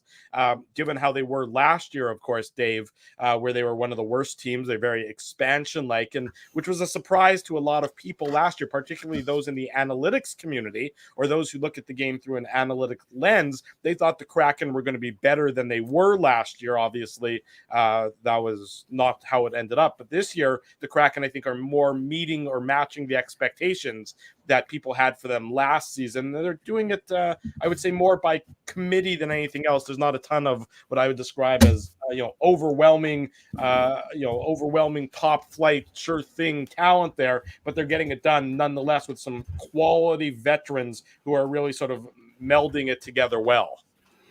Well, I mean, and isn't that the case, Drew? That's what you want from a team that they were living up to the Vegas expansion expectations, right? And so, which as we know was near impossible for them to emulate, even though everyone was like, oh, it's already been done. Well, since it's already been done, most teams smartened up, and most teams wouldn't allow the Kraken to take advantage the way that Vegas did, and Vegas was able to benefit. And so Seattle's had to kind of have a little more of a difficult time, if you will, in terms of their getting back into getting into a position. And you're right, I don't think anybody would have expected them to do what they've been able to do, especially given you've got Martin Jones playing the majority of games in net when you thought maybe Grubauer would. And so I think it's one of those things. And I don't pay a ton. I'm not going to say I pay a ton of attention to what's going on in Seattle because of course we are focused here on the Jets, the Moose. I only pay attention to that burgeoning grunge scene that they have going on there. Yes. I hear Nirvana is going to be an up-and-coming band. They are. And Mudhoney. A little bit of Pearl Jam, too. You guys remember Mudhoney? I don't remember Mudhoney. What's Mudhoney? Screaming Trees, or, I mean, Soundgarden's my favorite band of all time. So, yeah, Mudhoney, Screaming Trees. I mean, there were a lot of good Seattle bands. That was a nice segue. Mudhoney. I know the other ones you mentioned. Pearl Jam, you have to throw in there too, obviously. Yeah, Dave said Alice Pearl in Chains. Jam, I think. Yeah. No, I mean, just Mudhoney. That's what you went with. Yeah, just look up, search Mudhoney on YouTube. Good grunge band. Okay. Early 90s. Marco's going to be wearing his Tough Duck toque that he won on the IC show, so he's going to be wearing it to the Bomber game. So if you see Marco wearing his Tough Duck toque, you guys make sure you say hello to Marco. Or if you see Drew rocking, I'm hoping, an illegal curve toque or a Tough Duck toque, then you'll or a Seagram's toque. We've got lots of the. I was actually wearing 3 toques yesterday because when I was shoveling, as he just pulls them up, it's kind of like what's the guy from? Oh God, his name's eluding me. The guy from Ottawa, Cam, the T-shirt guy. Cam, Cam Cheers or whatever his name is. Good guy. Cameron Cheers. Well, that's I don't think his. I think that's his. That's his stage name. Yeah. But anyways, it's like when he's rocking. All of a sudden he's wearing the T-shirts. He's going like this. Cameron Hughes. Thanks to Google for that. Cameron Hughes. There we go. So who said? Google. Oh, Google. It's a new far-angled device. Yes, the Google. Mike Google. There we go. So the point is that when he's doing it, he's wearing one toque, rips it off, throws it in the crowd. Wears a shirt, takes it off, throws in the crowd. I actually love watching that guy's stuff. He's pretty freaking hilarious and good on him. Like, talk about, it's always funny when people take a niche and they turn it into a career. And if you think about it, like, and it's isn't that what a legal curve is? Yeah, we're basically the same thing. But it's interesting to watch what he's been able to do, which is, I'm sure, just have fun at arenas and then out of nowhere turn it into something. And he's actually a tax accountant for his full-time job. So that's what's really surprising about it. Well, he's doing the accounting. He's actually doing, usually it's his clients are right beside him. And he's like, hold on one second. I just got to do one thing. But it is funny when you're watching, especially even other sports. He was at a football game, I think, recently. And I was watching and I just kind of saw him. Anyways, total sidebar. The point is the Seattle Kraken. Let's get back to Kraken on the Seattle Kraken. I think they're going to be an interesting test, and they're going to be a tough test for the Winnipeg Jets because we don't know obviously what the net is going to look like, whether Connor Hellebuck, we assume Connor Hellebuck will get the start tonight against Calgary. And I'd be shocked if it isn't Riddick in that game in Seattle, guys. And I think it's the simple fact of how much of a break in the schedule we've had over the last few weeks, right, Dave? Because you're going to come home and I forget who the first Jets game is next week. Is it Carolina? I would have to look, but they have a game next Wednesday at home. No, I think Carolina's after Pittsburgh, if I'm not mistaken. Pittsburgh's next. It's Thursday. Anaheim, Carolina. It's Anaheim, Pittsburgh. Right. Yeah. So you've got Anaheim coming up next Thursday, right, Dave? Yep. So Tempo Timu game. Exactly. So I would expect, just based on the schedule, nothing else. Like, forget, if Connor Hellebuck faces a lot of shots. Guys, he's going to face a lot of shots tonight against Calgary. Calgary has lost 7 games in a row. So I don't think, the Flames are going to put up 15 shots on Hellebuck. I would expect it to be 30 plus, maybe even closer to 40, right? So I just wanted to get that in there, Dave, that I think we'd all expect Riddick to play the game in Seattle. Yeah, I think that's fair, Ezzy. And you want him to feel like he's a part of it as well, right? Like, you just don't want him practicing. You need to know that he can be relied upon, and that'll be a tough test because we know that Seattle's playing well. And so again, you're going to need him. And then you're right, Ezzy, then it spaces itself out, right? Because you've got that. The only thing is, because you do have 3 days between games, like you have the Monday, Tuesday, Wednesday, presumably the Jets are going to have Monday off. They'll practice again on Tuesday and then again on Wednesday, and then they'll play the Ducks on Thursday. So depending on what happens against Calgary tonight, I agree. I think Calgary's bringing the firepower tonight. I don't think Calgary, I know that especially because remember, it's one thing to lose on the road. It's another thing to be losing at home and to have the fans dumping on you and have the fans booing you. And I think, I think that's one thing that's going to really spur Calgary on tonight, is that idea over and above wanting to get out of the slide they're in, just to have the crowd behind them. Because look, the Jets, and Rick Bowness said it, I was asked about it in the press conference yesterday, and he said, we don't want to be on our heels. We want to be on our toes. We want to be aggressors. We don't want to be, withstanding onslaught after onslaught after onslaught and then counter-striking. We want to be able to dictate the pace of play. And I think that tonight it's that first period is going to be very critical because you're up against the Calgary team and we don't know some of the injury statuses as we've talked about. So based on that, if you can get going early and get the crowd upset with Calgary, let me tell you, this first period is critical, I think, to the Jets' success overall in the game. I just can I say one thing about Seattle, Drew, before we get back to Calgary? I think, there's a few things. Dave mentioned it earlier. Like, I'm sorry, who predicted that Martin Jones would be playing the majority of the games? Like, Martin Jones is towards the end of his career, more of considered an NHL backup. So first off, good on Martin Jones. He's had a really nice start to the season, and we'll see. I expect Philip Grubauer to eventually play, more games. I'm not sure how many more games than Martin Jones, but I think we would all expect that. But there's a few things to me, like, first off, having Matty Beniers, who's, going to be who is and probably will be a Calder Trophy finalist, having him for the whole year, like, he's that skilled, right? We haven't even got into Shane Wright and the healthy scratch situation, which to me is a little bit bizarre. But I think Andre Burakovsky and Oliver Bjorkstrand, bringing in those guys, like Burakovsky, obviously we know he was really good with Colorado, won Stanley Cup. Look who's leading the Kraken in points, right? Oliver Bjorkstrand has had a little bit of a slower start, but adding Bjorkstrand and Burakovsky to me is huge, and having Matty Beniers is just overall increased the skill level, and the goaltending, I think, is more solid. Last year, it was a huge weakness. So again, I don't think Seattle's going to be a playoff team this year, guys, but they're much more respectable than they were last year. Well, you look at their roster, though, Ezzy. I mean, you look at their roster, and up and down their roster. Sorry, one more thing. Jaden Schwartz, Drew, having a healthy Jaden Schwartz, he's played all 15 games. Last year, I want to say he only played 40 games or 35 games. Good Saskatchewan boy. He's always been one of my favorite players in the NHL. Jaden Schwartz, having him, he's a real solid, like you said, Jaden Schwartz is not a superstar, but go back 3 years and the big goal that he scored against the Jets in the playoffs, like, Schwartz is, to me, just a solid top 6 winger.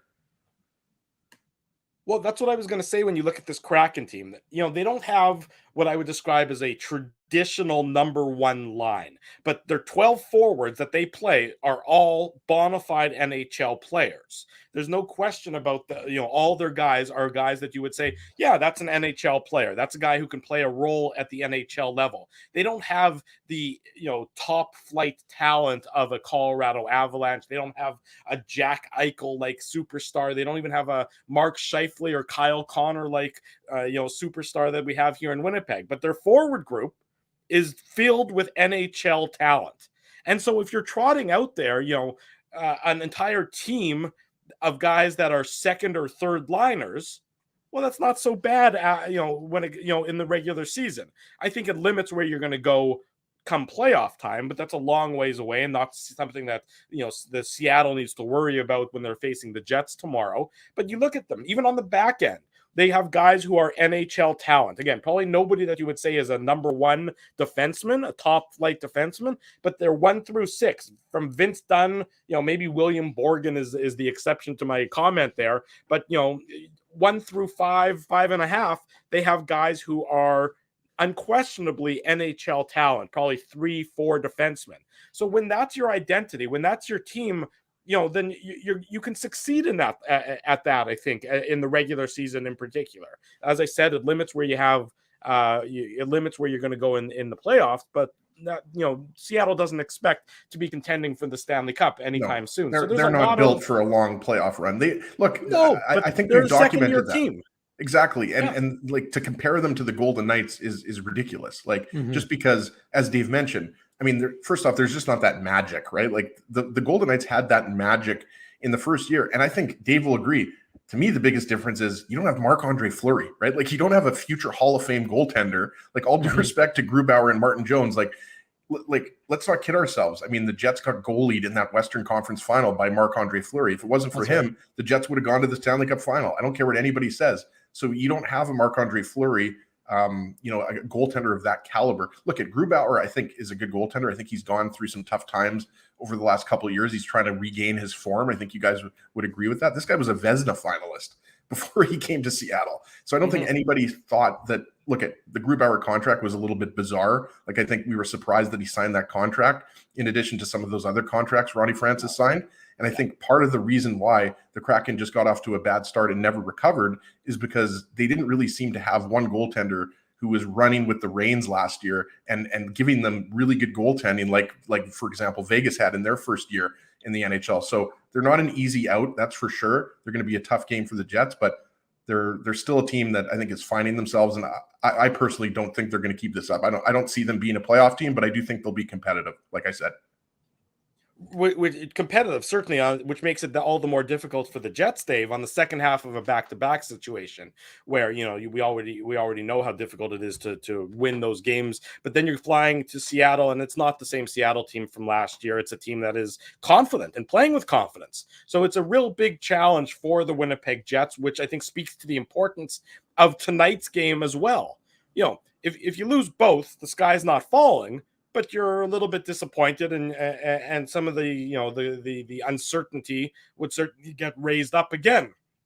If you split or you go 1-0-1 or you just play well for the two games, then people continue to buy in, and the buy-in and is from the fans' perspective, and the buy-ins in the dressing room as well. You heard Rick Bowness talk about it this week, where he said these guys, I think it was after the Tuesday game against Dallas, these guys are beginning to realize or beginning to recognize how good they actually are and how much talent there actually is. And winning and continuing to win keeps feeding into that, Dave. Yeah, I think there's no question about it. It's consistency. It's remember, I mean, what did we talk about after the St. Louis game when they dismantled the Blues, who came in, 3-0, and the Jets dismantled them, right? 4-0. And yeah, well, obviously, I mean, they didn't win again until 2 days ago. So, I mean, it's one of those things. But what happened with the Jets? The Jets went on the road, and we're like, well, if the Jets can, model their game after that Blues game, impose their will the way they did. It's different, obviously, when you're not the home team. You don't get final change when you have to kind of adapt to how the coach is playing, the opposition coach is playing you. How did they do it? Well, they did it by allowing Connor Hellebuyck to be Connor Hellebuyck and not really have to worry about anything. But as Ezzy said, when you get outshot like 18-1, you're not exactly, that's not sustainable. So they didn't show consistency. They showed an inconsistency. Then they come home and they play a good game against Montreal. They get the win. They play a good game against Chicago, get the win. Play an excellent game against Dallas. They get the win. So now you're seeing that consistency breeding into their game. And it's not a full 60 minutes necessarily, but it's very hard to impose your will. These are NHL players who get paid the same as everybody else. They have the same desire to win. So that's one of those situations where that you need to play as consistent a game as you can for as long as you can within a 60-minute time span. So we've seen that become more of the norm. Now, again, you're back on the road against a talented but wounded Calgary team that's definitely, going to be a tough test. So to me, again, it becomes that, can the Jets play within that structure? Again, on the road, you're going to have Rick Bowness behind the bench. So there's no excuse there. The continuity is there for the Jets. But how do you play? How do you react? How do you impose your will on Calgary tonight is to me going to be a very interesting test. And, worth pointing out that Rick Bowness will be on with Scott Oak after the game. So now we don't want you to watch that though live. So don't watch that live because we want you to come and join us on the post-game show. Scott Oak's going to like that, Dave. I don't really care. We're not here to promote anybody but ourselves. You guys are here watching the Illegal Curve Hockey Show. You can do picture-in-picture. You can watch both. I disagree. PVR, you know what? PVR No, Ezzy, it's not about PVR. What you're going to do is you're going to come join us after. You're going to smash the like button now and later. And then after we finish, after we finish, you'll go to Kenny and Rennie and you'll watch Kenny and Rennie chit-chat about the Jets game. And then you'll come to illegalcurve.com and you can watch the Scott Oak interview. I'll post it. So it's not an issue. You'll watch it on with us. Not live, but it's nothing they're going to say is going to be that interesting that you need to watch it live. What we have to say, that's live. You don't expect him to Jim Rutherford his entire organization on after hours like the Canucks president of hockey operations did a few weeks back. No, that would be unexpected. I didn't see that. Now I'm thinking I should have tuned in 2 weeks ago. You didn't see when Jim Rutherford went in basically on the entire Canucks on the coaching staff and on the players and on the structure, and it made it sound like he's not responsible for building the team or or the decisions that have been made. That organization is a huge mess. Well, he made him sound like he's not a key cog in that.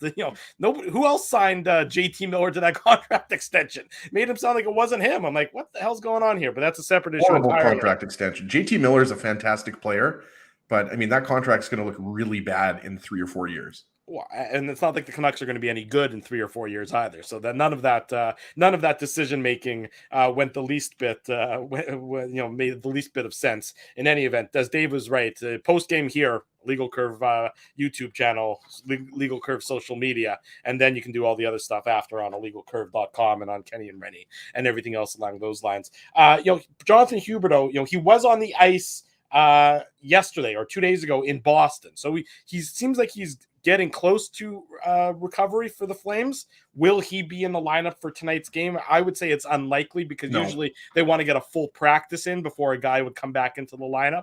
But you never know. I shouldn't say that, Drew, that I know that, because I mean, who we would want to ask is like Wes Gilbertson of the Calgary Sun, or Julian McKenzie of the Athletics, somebody like that, because they know the Flames much better than I do. But it doesn't sound like there's any chance he's going to play based on what I've been reading. But yeah, it seems like more likely that he'll be back next week. And historically, when a guy's been banged up or when a guy's been injured and he's been missed a few games, you want to give him a practice before you immediately insert him back into the lineup. So, and that would apply for Nikolaj Ehlers as well, whenever he's ready to come back into the Jets lineup. I'm not expecting any lineup changes from the Jets perspective. I know they called up Mikey Eyssimont, but that's just to have an extra body. They had an extra spot on the roster, and really, maybe you reward Mikey Eyssimont, and we'll talk to Daniel Fink about it coming up at the bottom of the hour, Dave, but Mikey Eyssimont has been playing great hockey for the Moose. So he gets to come on the road trip for a couple games, gets to enjoy filet mignon, some 5 stars. And I'm sure that he's disappointed to not necessarily be with his Moose colleagues playing this weekend's games, but he's also okay getting the NHL paycheck for a couple days nonetheless. Yeah, it was like when he's getting paid in NHL dollars, I think he can take take that with a grain of salt. But no, I mean, look, the word Dave always gets an NHL paycheck. He's on a one-way contract. Yeah, exactly. So no, but I think the reality for me is that Mikey Eyssimont is relentless. He's tenacious, and he is a kind of a Brandon Tanev type of firebug. Like he really is. He gets under guys' skin, and it's amazing because like you just watch, and it doesn't matter. He's not a big guy, and he's got no fear. He doesn't care. He's constantly in this. See him. He's the guy who after this whistle gives the guy a little stick to the back of the leg. He'll stick. He doesn't have any. What was that overtime goal, Dave? That Eyssimont stole the puck. I forget who the player was. You posted it on your Twitter. Yeah. I know that. I forget who they were playing. I don't know. Texas. So I don't know who he stole the puck from or who got the overtime goal. It might have been Jansen Harkins. No, Alex Limoges. Oh, sorry, Alex Limoges. As you know your role. Dave's the Moose guy. Know your role. Just tee up Dave, and he'll answer the questions for you. I'm just jealous. I'm trying to get in on that Minuk Moose minute. Well, I don't want to do too much Moose because we gotta save some of the good stuff for Daniel in 5 minutes. But look for tonight. I was just saying, in terms of the Jets lineup for tonight, I wouldn't expect anything. But maybe he gets in tomorrow. Maybe if they're looking a little sluggish, or if they need a boost of energy or an injection of some of that tenacity, maybe he comes into Seattle and into the Jets lineup for the Seattle game. Yeah, based on practice yesterday, I mean, Eyssimont worked on the third line and Toninato was working in on the fourth line, so they were the extras. They didn't skate. The morning skate gets going at around 12:30 p.m., which is, of course, 11:30 Mountain Time in Calgary. So in a couple of hours, the Jets will be on the ice for morning skate. So we'll get a better indication then. But at the same time, Rick Bowness does tend to do optionals. So especially morning skate optionals. So we'll see if the Jets actually have a full contingent out there. If they don't, my presumption would be Connor Hellebuck starts, and that the lines and D pairs are based on the Game 13 pregame report, which you can read on a little site called illegalcurve.com, posted now on the website. And one other thing, we don't know if there's a forward that's maybe a little bit banged up, right? Sure. Like, so that's one thing that as Dave mentioned, a couple hours from now in Calgary, we'll get a little bit of an indication. But let's say that, the same lineup from the Dallas game is healthy. I agree with Drew. Like, maybe Eyssimont goes in. Not sure who would come out of the lineup. Like, would that be Jansen Harkins or someone else? Because Harkins, I think, has been playing pretty well since being recalled from the Moose, right? But I think regardless if Eyssimont plays both of these games or one of these games or none of these games, it's nice that he's being rewarded. And I think in years past, we didn't see that as much, like guys being called up, whether that's a Jeff Malott, whether that's whoever, David Gustafson. Just nice because, as Dave mentioned, Eyssimont has been a huge part of the Moose's early season success. One thing I want to mention before we go to break, and In Bones We Trust referenced it in the chat. I'm going to put it up on the screen. For all those who joined us on the post-game show after the Jets and the Dallas Stars, I read some of the hate mail that I got from an angry Packers fan. Because I was... Let's hear about that. Well, no, you can go back and watch it. Hey, you have to watch it. We did it already. Go back and watch it already. We did it already. But you got hate mail from a Packers fan? Because I was tweeting about the Vikings. It has nothing to do with. Don't go back in time, Drew. Just keep going. Okay, I want to hear Ginsburg. Mute him, Dave. I'm going to ignore Ginsburg. So I got some angry hate mail that I read on air. I want to give equal time. I got a very nice email from Jeff, who's a Packers fan, apologizing for the fan who sent me the hate mail. So equal time. I do not, by any stretch of the imagination, think that all Packers fans should be tarred with the same brush. And I'm well aware that there's plenty of insane Vikings fans, just like there are plenty of insane every team fans. But I wanted to mention that I really did appreciate the email I got from Jeff. He apologized, which was totally unnecessary, but I thought it was nice nonetheless. And I thought I'd mention it on air so that equal time for equal deeds, be they nice deeds or hate mail, as the case may be. Daniel Fink up next. Moose Talk, much more to come. Don't go anywhere. We're live on YouTube and all of our social media platforms.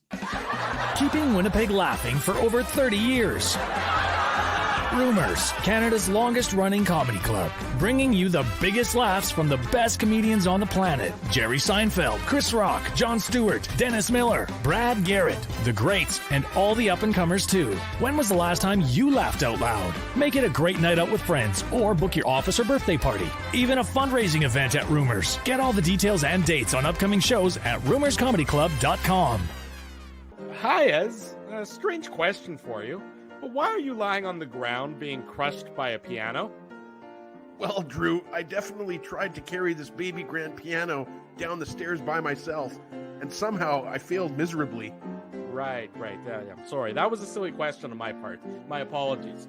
Would you like me to call Rolly's Transfer Moving and Storage to help you move the piano? They are the most experienced piano moving company in Winnipeg, after all. Yes, please call Rolly's and hurry. This piano is very, very heavy. Rolly's Transfer Moving and Storage offers stress-free residential moving services while taking great care of your personal belongings, including your piano. At Rolly's, no job is too big or too small. For more information, visit rollys.com. Hi, it's Drew from Illegal Curve here. Selling your home can be stressful, but it wasn't for me. Thanks to my friends at Zappia Group Realty, they made the process so easy. My home sold within 48 hours and with multiple offers. Zappia Group Realty took care of everything with their exquisite customer service and attention to detail. If you want to sell your home for more in less time, get started by talking to Frank and Mauro Zappia of Zappia Group Realty. Online at zappiagroup.com. Hey, Drew. Ezzy, whoa, what a smile! Yeah, I got my crowns done at Linden Market Dental Center, and they whiten my teeth. I see. They're so bright that every time I smile, they go, We have hockey tonight. Do you have a mouth guard to protect those pearly whites? I sure do.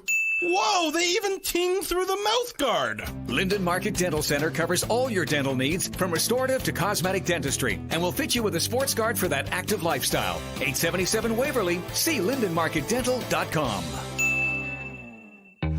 So you're a pizza person, you married a wing person, but somehow your kids are salad people. You can't pick your fam, but you can pick your BP meal deal. Starting from $18.99 for takeout or delivery at bostonpizza.com.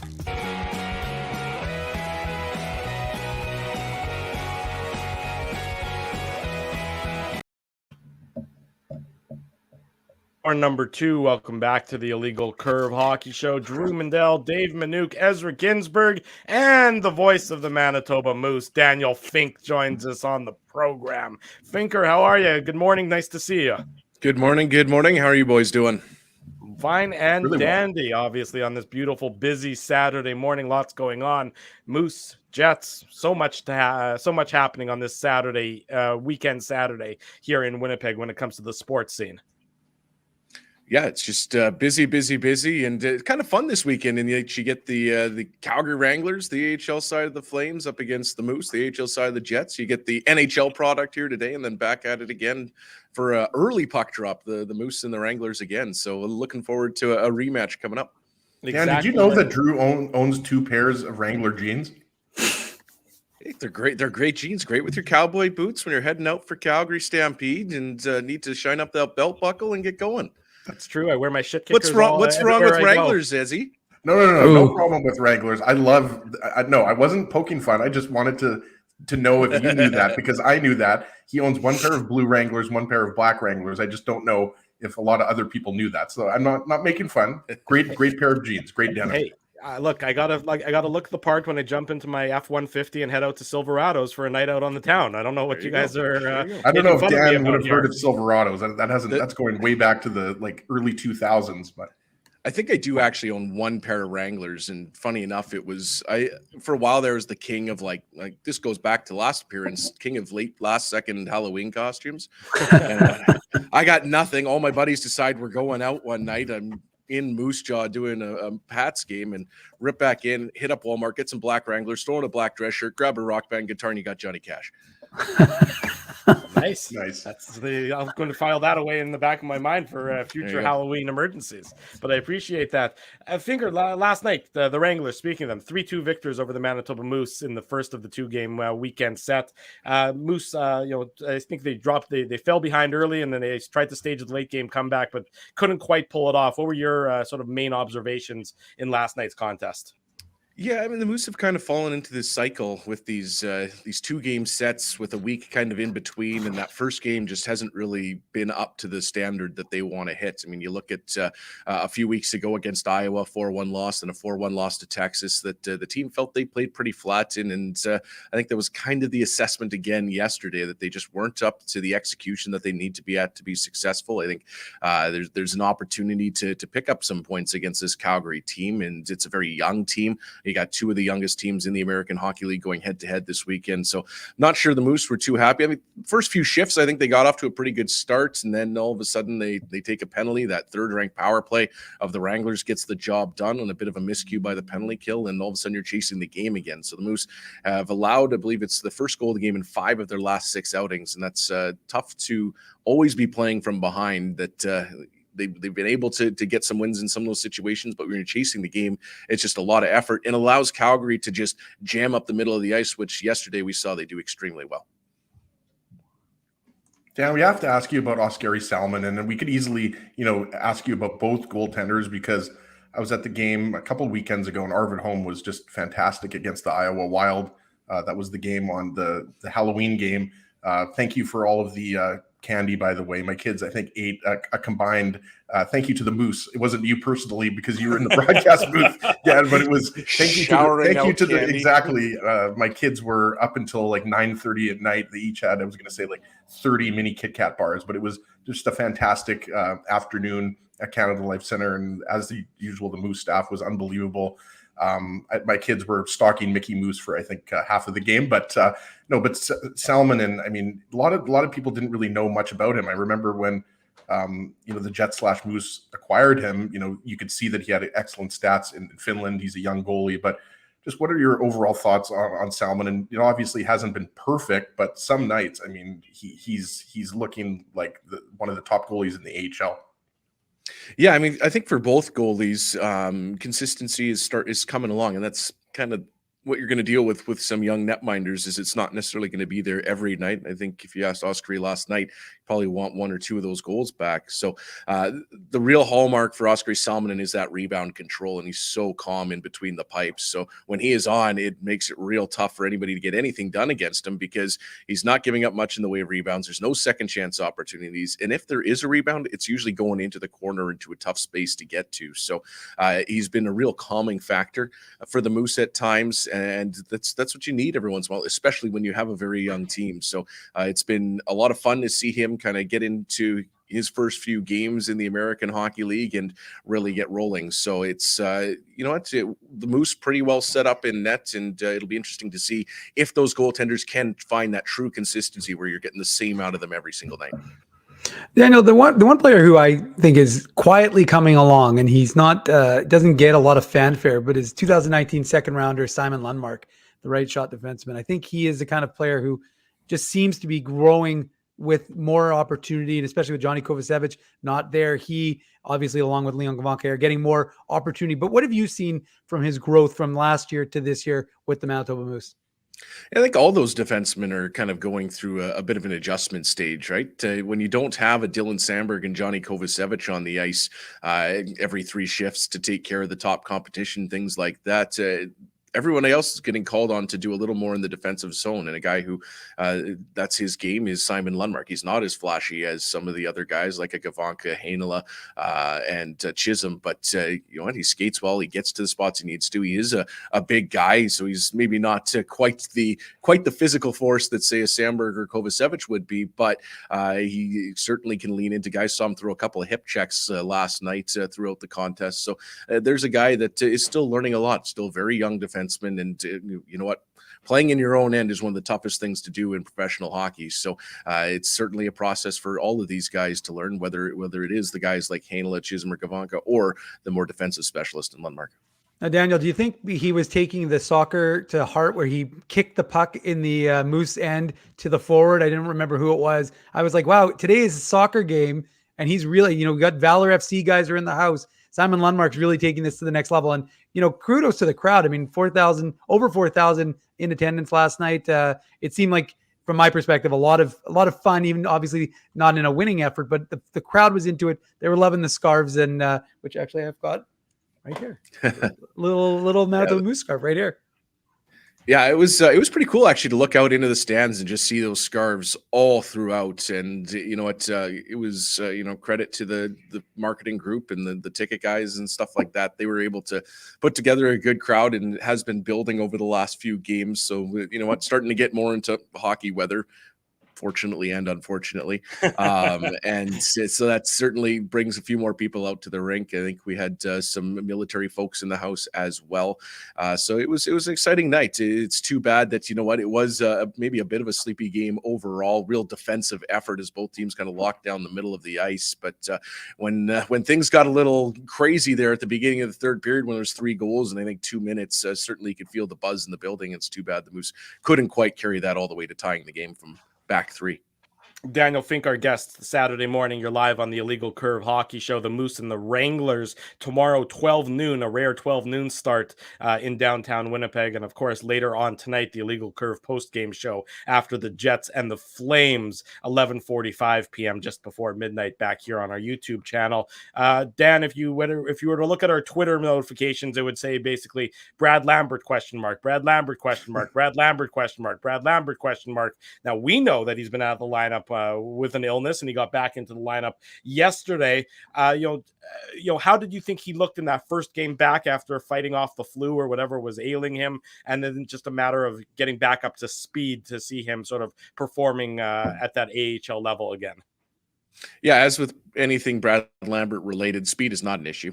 The feet were good, the hands were good. So it's, you know what, for Lambert, I think there's a lot of learning that needs to go on every single night. We saw that the youth come through a couple of times in yesterday's game, maybe an ill-advised loop back into the zone at times, or some no-look feeds to nobody, things like that. Just learning where everybody's going to be on the ice, and maybe not having to do it all himself like he would in maybe a junior or a lower level. So for him, it's every day is learning that pro game, learning that North American pro game, because of course does have that experience in Europe, and he's getting the opportunity to play up the lineup in different situations. So it's the Moose coaching staff are giving him that opportunity to be put in those spots to learn night in, night out, and it's all a process for those young guys, whether it's Lambert or Lucius. Dan, we got to ask you about Mikey Eyssimont, because over the last couple of years, the Jets training camps, I mean, he stood out to a lot of people, right? Like not just you and us, but a lot of people have noticed that energy. And Dave used the word tenacity. Drew repeated Dave's word. So you hear tenacity a lot. I don't have an original thought of my own. No, ever. Drew's not an original guy.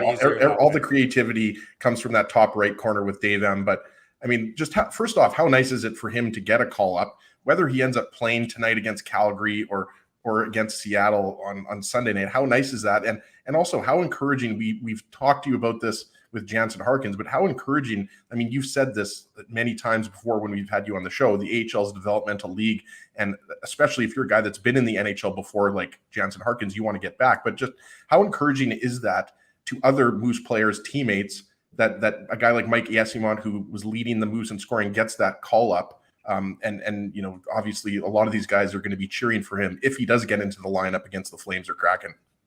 Yeah, and talking to Mark Morrison yesterday about that very topic, he said, you know what, Mikey has come in this season and he's done pretty much everything right. He's done exactly what he needs to. He's earned this through his play, through his tenacity, through just being a driver every single shift for the Moose. So yes, he is tied for the team lead in scoring, but even if he wasn't, the things that he has done off the puck, the aggression that he plays with, the attack, the pace, that's all what the Winnipeg Jets wanted to see from him. That's what the Moose want to see from him every game. And that consistency, we talked about this with Jansen Harkins, that consistency is a lot of times the difference between an NHL player and an AHL player. So when Mikey Eyssimont is giving you that level every night, that's when they start to get more looks at that next level. So it's a great opportunity, whether he plays or not. It's always great for those guys to get that opportunity with the Jets. Hopefully we'll see him in the lineup here this weekend. But Mark Morrison also said it's good for these young players like Brad Lambert, like a Chaz Lucius, to see a guy like Mikey Eyssimont who brings that pace, who brings that effort, who brings that tenacity every single shift, every single practice, to get that opportunity at the next level. This is what you need to do, and it gives them an opportunity to say, this is what you should aspire to. You know, Daniel, there's a lot of things you can just count on: death, taxes, and D pairings.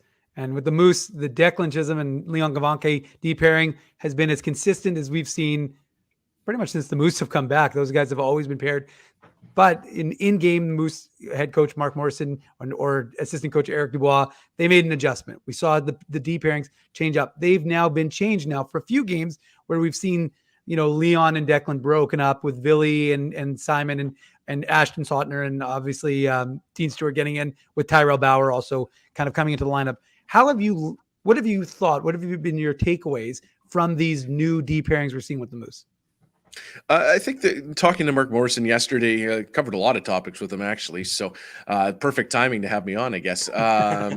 They like some of the balance that they get out of this. I think they felt that they were kind of skewing in certain directions a little hard with a couple of their choices. I think they moving Gavanka and Chisholm apart kind of gives them a little more speed, because though Ville Heinola is very good and tight, very agile, he's not the fastest skater. So paired up with Simon Lundmark, good skater, maybe not the speediest guy. So now you put Gavanka and Chisholm, split those guys up to different options. Now you have an option with Chisholm skating alongside Dean Stewart. And also there's a lot of speed there and a lot of pace. Ashton Sautner can support Simon Lundmark on the defensive side of the puck and really kind of be that shutdown pairing. So we've seen a little bit of shuffling throughout. And I think the defenders we were talking about earlier, the adjustments that they've gone through, I think this is a bit of an adjustment as well, especially for guys like Gavanka and Chisholm. So it's been interesting to see them progress. And I think the Moose would like to see those guys getting a few more shots through the net. That was real tough yesterday against this Calgary team, is I think teams starting to really identify that a lot of the skill the Moose have comes from their defense. So if they can really pressure those points hard, it's going to make it tough for the Moose to generate offense. So now it's on those defenders to find that little bit of extra room or speed up the play a little bit, making a quick pass, a quick shot, rather than holding on to it and waiting for things to develop at times. So the new pairings certainly give a different look to the team, and it'll be interesting to see how that progresses. Dan, you look at the Western Conference standings, or when I look at them and I look at the goals against, and I see the Manitoba Moose with 26 goals against, which puts them towards the top of the Western Conference. Only the Ontario Reign and the Tucson Roadrunners have given up fewer goals against than the Moose so far this season. How much of the Moose success starts with that defensive identity? Now, I know every NHL team or every AHL team, every pro hockey team would say it starts with a defensive identity and defensive responsibility. But, how significant is that buy-in been and sort of the focus on that from head coach Mark Morrison? Yeah, I think especially last season, the Moose were one of the top defensive teams in the AHL as well. And a lot of that came from the fact they just always had the puck. They were always down at one end of the ice. They absolutely obliterated teams in the analytical stats because they were putting up 30, 40 shots a night and only giving up around 25, if that. This season, maybe not as much on the puck possession side, just a different complement of players. And we have seen them in their own end be very stout. The sticks are very active. The back check is very hard. And I think that's probably where a lot of that comes from. Is Mark Morrison always preaches that compete, playing with that pace. And when you're playing with pace, when you're playing with speed, your back check is going to improve because you're coming back hard on those plays. So when you're able to create that pressure, when you're able to create that disruption coming into the zone, it means teams aren't going to be able to set up nicely and you're going to be able to make an exit. Where the Moose at times struggle in their own end is making that clean first play out of the zone, whether it's a defenseman trying to maybe do a little too much, as we've seen early on in the season, or the forwards not giving them that open pass, or yesterday the execution where seemingly nothing was quite linking up properly for the team. Then plays turn back around and then you start to scramble, and no team wants to be scrambling on the defensive side of the puck. But when they've been able to set up, I mean, we've seen that on the penalty kill when things are managed well, when you're forcing teams to enter the zone, the Moose are very effective defensively. And we're talking about the goaltenders right off the top. They've been very solid as well. So that's obviously a big key when it comes to keeping that goal total down. We talked about Ville Heinola earlier, talking about the D pairings, and he's obviously one of the players that a lot of Jets and Moose fans are focused on. One of the young players. I mean, there's a lot of players that I think Jets fans have their eyes on, but I wanted to ask you specifically about, is there something that the Moose coaching staff, in collaboration with the Jets coaching staff, has Ville Heinola working on, both in practice and in games? Because and I imagine it's not just one thing, Dan, but the reason why I ask you is because there's a lot of talk about, Ville Heinola is not hard enough in front of the net, or he isn't this, or he isn't that. Everybody sees the skill, but is there something that you can see based on what you're watching and you're covering the Moose, calling the games, and talking to the Moose coaching staff, that they would like to see? Like, is there X that the coaching staff would like to see Ville Heinola doing better on a nightly basis? At the end of the day, that's probably a little too in-depth for the broadcaster. Probably better to ask one of the coaches on that one. But you know what? For Ville Heinola, we've talked about it. It's about building that consistency in his own end. And I think we saw really the level that Ville Heinola can get to in the playoffs last season, where he was all over the place. He was dominant in his own zone. He was very physical. He was nasty on the puck, which isn't necessarily something you would expect from a guy of his skill set, but he was very engaged physically. And he was really using his feet well in those positions to keep guys out of the front of the net, because a player can't be what he's not. And Ville Heinola is not a 6'3", 215-pound defenseman. So when it comes to the front of the net, he's got to do it with positioning. He's got to do it with a quick stick, things like that. So he's not going to muscle guys out of the front of the net, but what he can do is read the play and get in front of things. So for him, again, it's just about building that consistency in the defensive zone and, really still kind of smoothing out the areas of his game that need to be so polished to play at the NHL level. No, it's amazing because until you told me, I think it was on the broadcast, either I heard you say it on the broadcast or when I was on the broadcast with you, you said it, talking about how young this Moose club is. And you look at a line like Wyatt Bongiovanni, Daniel Torgerson, and Henry Nikkanen, and you realize like that's not a traditional line that a coaching staff would use, but yet it seems to work. And Wyatt Bongiovanni is one player out of college, obviously, who seems to be gaining more and more confidence, getting a lot of power play time from the Moose. And obviously it helps when guys like Jansen Harkins and Mikey Eyssimont are up with the Jets, gives more opportunity for the other players to kind of step up. But what is your takeaway from that kind of youngish line? But they seem to be, especially Henry Nikkanen gets a lot of penalty killing opportunity. And like I said, Daniel Torgerson's getting some all around opportunity with that group. Yeah, I've been really impressed with Henry Nikkanen. I mean, here's a young guy who looks like a third-year pro most nights. I mean, he's playing center. It's one of the hardest positions to play on the ice, night in, night out. He's getting that penalty kill time.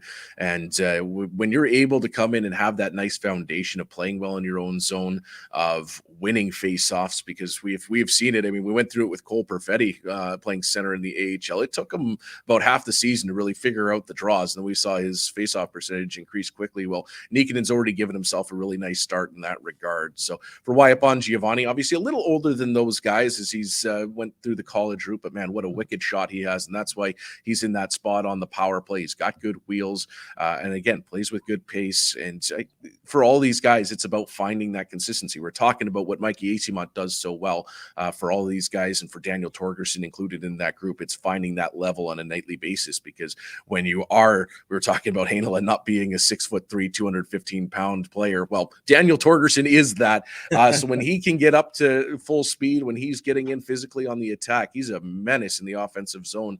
But it's finding that every single game and finding that consistency. And that's really what it is for all of those guys. So we've seen that. We saw the line shuffle around a little bit last game as well in the third period, as the Moose tried to find a bit of a spark to change things up. So we'll see what everything looks like on Sunday. But again, we were talking about the team being so young.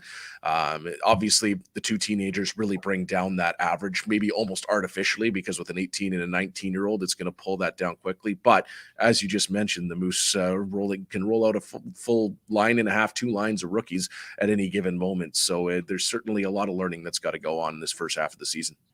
Daniel Fink will have the call tomorrow afternoon of the Manitoba Moose and the Calgary Wranglers, the rematch in downtown Winnipeg. Finker, thanks so much for joining us. Have a great rest of your Saturday, and we'll tune in tomorrow afternoon for your call on the Moose and the Wranglers. Thanks for having me on, guys. Remember, moosehockey.com/tickets to get your tickets for tomorrow's game. It's Hockey Fights Cancer. Great cause, all in support of Camp Quality, who does some fantastic work in the community. And it'll be first specialty jersey of the season as well. So if you're not at the game, you can look for those jerseys going up for auction on the website later on in the week. So exciting day tomorrow. Really looking forward to it. Again, that's a 12 o'clock puck drop. I'm having trouble getting it through my head that it's not a 2 o'clock game. So 12 o'clock, I will probably be there, and we would love to see you there too, as long as I I'll be there, Daniel, at the right time. Perfect. Yeah, Great. Is this the first time, by the way, that we've do we know if this is the first time there's been a Bombers game, Jets game, and Moose game all in the same day? Well, I crack couldn't tell you. I feel like Yeah, might have to send that one out to the truck guys. See the stats people out there. You guys have one of those, right? Regardless, it's going to be an awesome day. We have the Elias Sports Bureau on speed dial. We'll check in with them on that. But yes, as your point goes, is accurate. It will be an awesome sports day, of course, tomorrow in Winnipeg, and it starts at 12 noon with the Moose and the Wranglers and Mr. Fink. And Dave, if he's not there by 11:58, just maybe shoot him a text and see if he's on his way at the very least. Okay. The gear is all set up, Dave. So Daniel, let me tell you something. I watch what you do when I'm sitting in the broadcast booth, and I'm like, thank God I'm just doing color, because I have no idea what Daniel's doing right now. You're doing all sorts of things, and I'm just sitting there offering my pithy opinion. So I'll stick it with what I do. You keep doing what you do. Well, it's funny. They are. Yeah, he's certainly something. I'm not sure what he is, but I just finished Stephen Wino's new book about emergency backup goaltenders. It's a great read. If you haven't read it, you can find it wherever books are sold. I'm just amazed to know that Drew can read. Wow. Drew, books are sold at bookstores. Yes, exactly. Or online or wherever you can get the digital copy too. But what I find so funny is that you can just be driving around, these emergency backup goaltenders. They're driving around. They're having a regular, Thursday afternoon, and it's 5:30, and all of a sudden they get a call from some general manager in the NHL saying, "Hey, you got to be at the rink in 45 minutes. We need you to be the backup goaltender for an NHL game." It's like, what? And so anyways, that's Dave, you are the emergency backup broadcaster in case anything was to happen to Fink, but they might just choose to pull the plug altogether if that was the case. They'll just they'll just play the sounds of the rink. They don't need to hear me. I mean, for me, Derek Meach and Dave Minuk, both won Stanley Cups, both played in the NHL. The DM show. Thing. You can't go wrong with that, right? Minuk and Meacher. Dan, we're going to let you go now because you think Dan's like, please let me go. I'm curious. I'm like, where's this going? It's not going anywhere. It's just a random. You've watched the legal curve before. It never goes anywhere. It just keeps going somewhere. Yeah. Thank you, Dan. Thanks, guys. Have a great day. You too. See you later. Daniel. He's like, Dan's basically saying, never contact me again, I think is what just happened at the end of that. Dan is actually now at a cell phone kiosk in the mall getting a new phone number, and we're not going to be able to reach him ever again. Can you blame him? I really can't blame him at all. Fun show on this Saturday morning, I have to say. Flew by. Yeah, it really did fly by. Sometimes it's actually the same length every week. We do 2 hours every Saturday. Is that how that works? Okay, yeah. Sometimes it's hard to tell. Give or take a few minutes. Like we might go till 1:59 or 2 hours and 1 minute. Even though I've been calling for a perfect show for a long time, and I think if we had a host that knew what he was doing, he would be able to get that perfect 2 hour time. Yeah, no, I'm sure that would probably be the case. If you had a host who knew what he was doing, you might be able to hit that 2 hour mark. Look, we don't have to watch the clocks as diligently as we used to have to watch them at the other place, where you actually did have to be out at a certain time at the 58 and the 28 and all that jazz. I remember the Foo Fighters music. We should bring that back. Producer Tim last week, we used to always play times like these. Remember that? That's true. We did. Producer Tim, who helped us out last week when we were live on location, and that was a lot of fun. And of course, producer Sean. They always knew when to fire Foo Fighters because I had my absolutely shout out to Shawnee Asor. Yeah, married man now. He is a married man. That's very true. Exactly right. So all these people who helped make us look good over the last the many years we've been doing this broadcast, and we have another broadcast for you later on tonight, the Illegal Curve post-game show in about 12 hours. As C-Mac said, get some rest. It's going to be a late one. Yeah, 12 hours and 45 minutes or so. 11:45 p.m., give or take a couple minutes. The Illegal Curve post-game show. Will it be discussing a Jets victory? Will it be discussing a Flames victory? We shall find out in the coming. It really can't be a tie. If it's a tie, then we have something else to discuss. That'll be. How many years has it been since there have been ties? It's been at least 25 years. Well, the last. Yeah, they brought the shootout in 2005, right? Okay, so that's 17 years. If that's when, I guess it was right after the lockout, right? Yeah. So there you go. It'll be 17 years. And that's a good tie game. I know there were some good ties. There were some games that just should have. There was definitely some good ties. Yep. Yeah, but oh well. One of those things we'll be able to say we remember when, right? Not anything that's going to happen again anytime soon, but we remember when there used to be ties in the NHL. The Ice play tonight. Too. The Moose play tomorrow. The Jets play tonight. The Jets play tomorrow. The Bombers play tomorrow. Everybody enjoy the rest of your Saturday. We'll see you again in about 12, like I said, at 11:45 p.m. Central Time. Enjoy yourself. Be safe. We'll see you back here. Big thank you to Jeff Hamilton. Big thank you to Daniel Fink for joining us. If you missed any of the broadcasts, there's an immediate instant replay on YouTube. Of course, the podcast will be up as soon as Dave M does his yeoman's job getting it up. As soon as Yazzie and I are done the post-game show. Exactly. The post-game show has to happen. Which is actually just going to be us having a snowball fight in your backyard. Yeah, I think that's a great idea. I look forward to hearing how that ends up for everybody. Want to say a big thank you to our sponsors. Have to pay them tribute because they make this show a possibility. Our friends at Rumors Restaurant and Comedy Club, John Doerr in town at Rumors. The 7:15 show is sold out. 9:45 has a few tickets left, so you can check that out. RumorsComedyClub.com.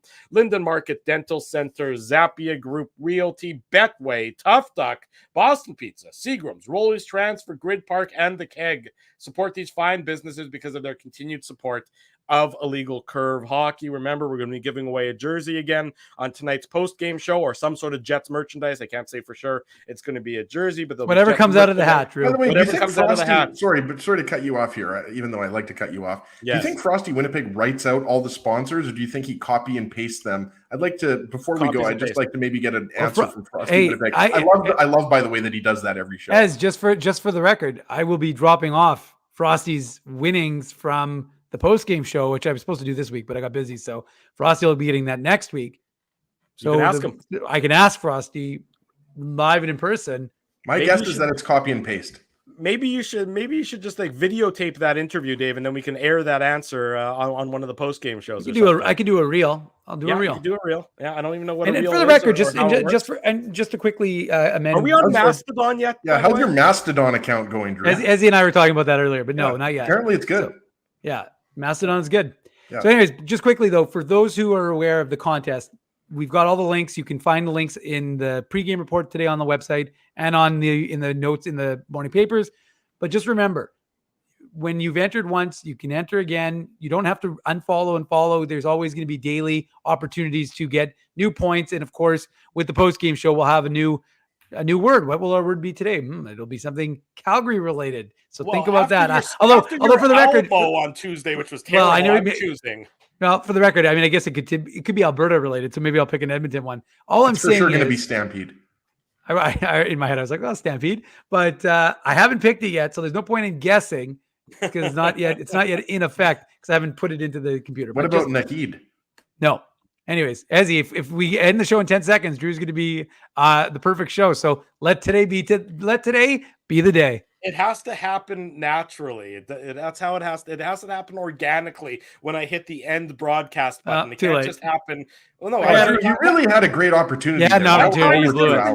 My time's just about to say 2 hours. Thanks, everybody. See you later tonight for the post-game show.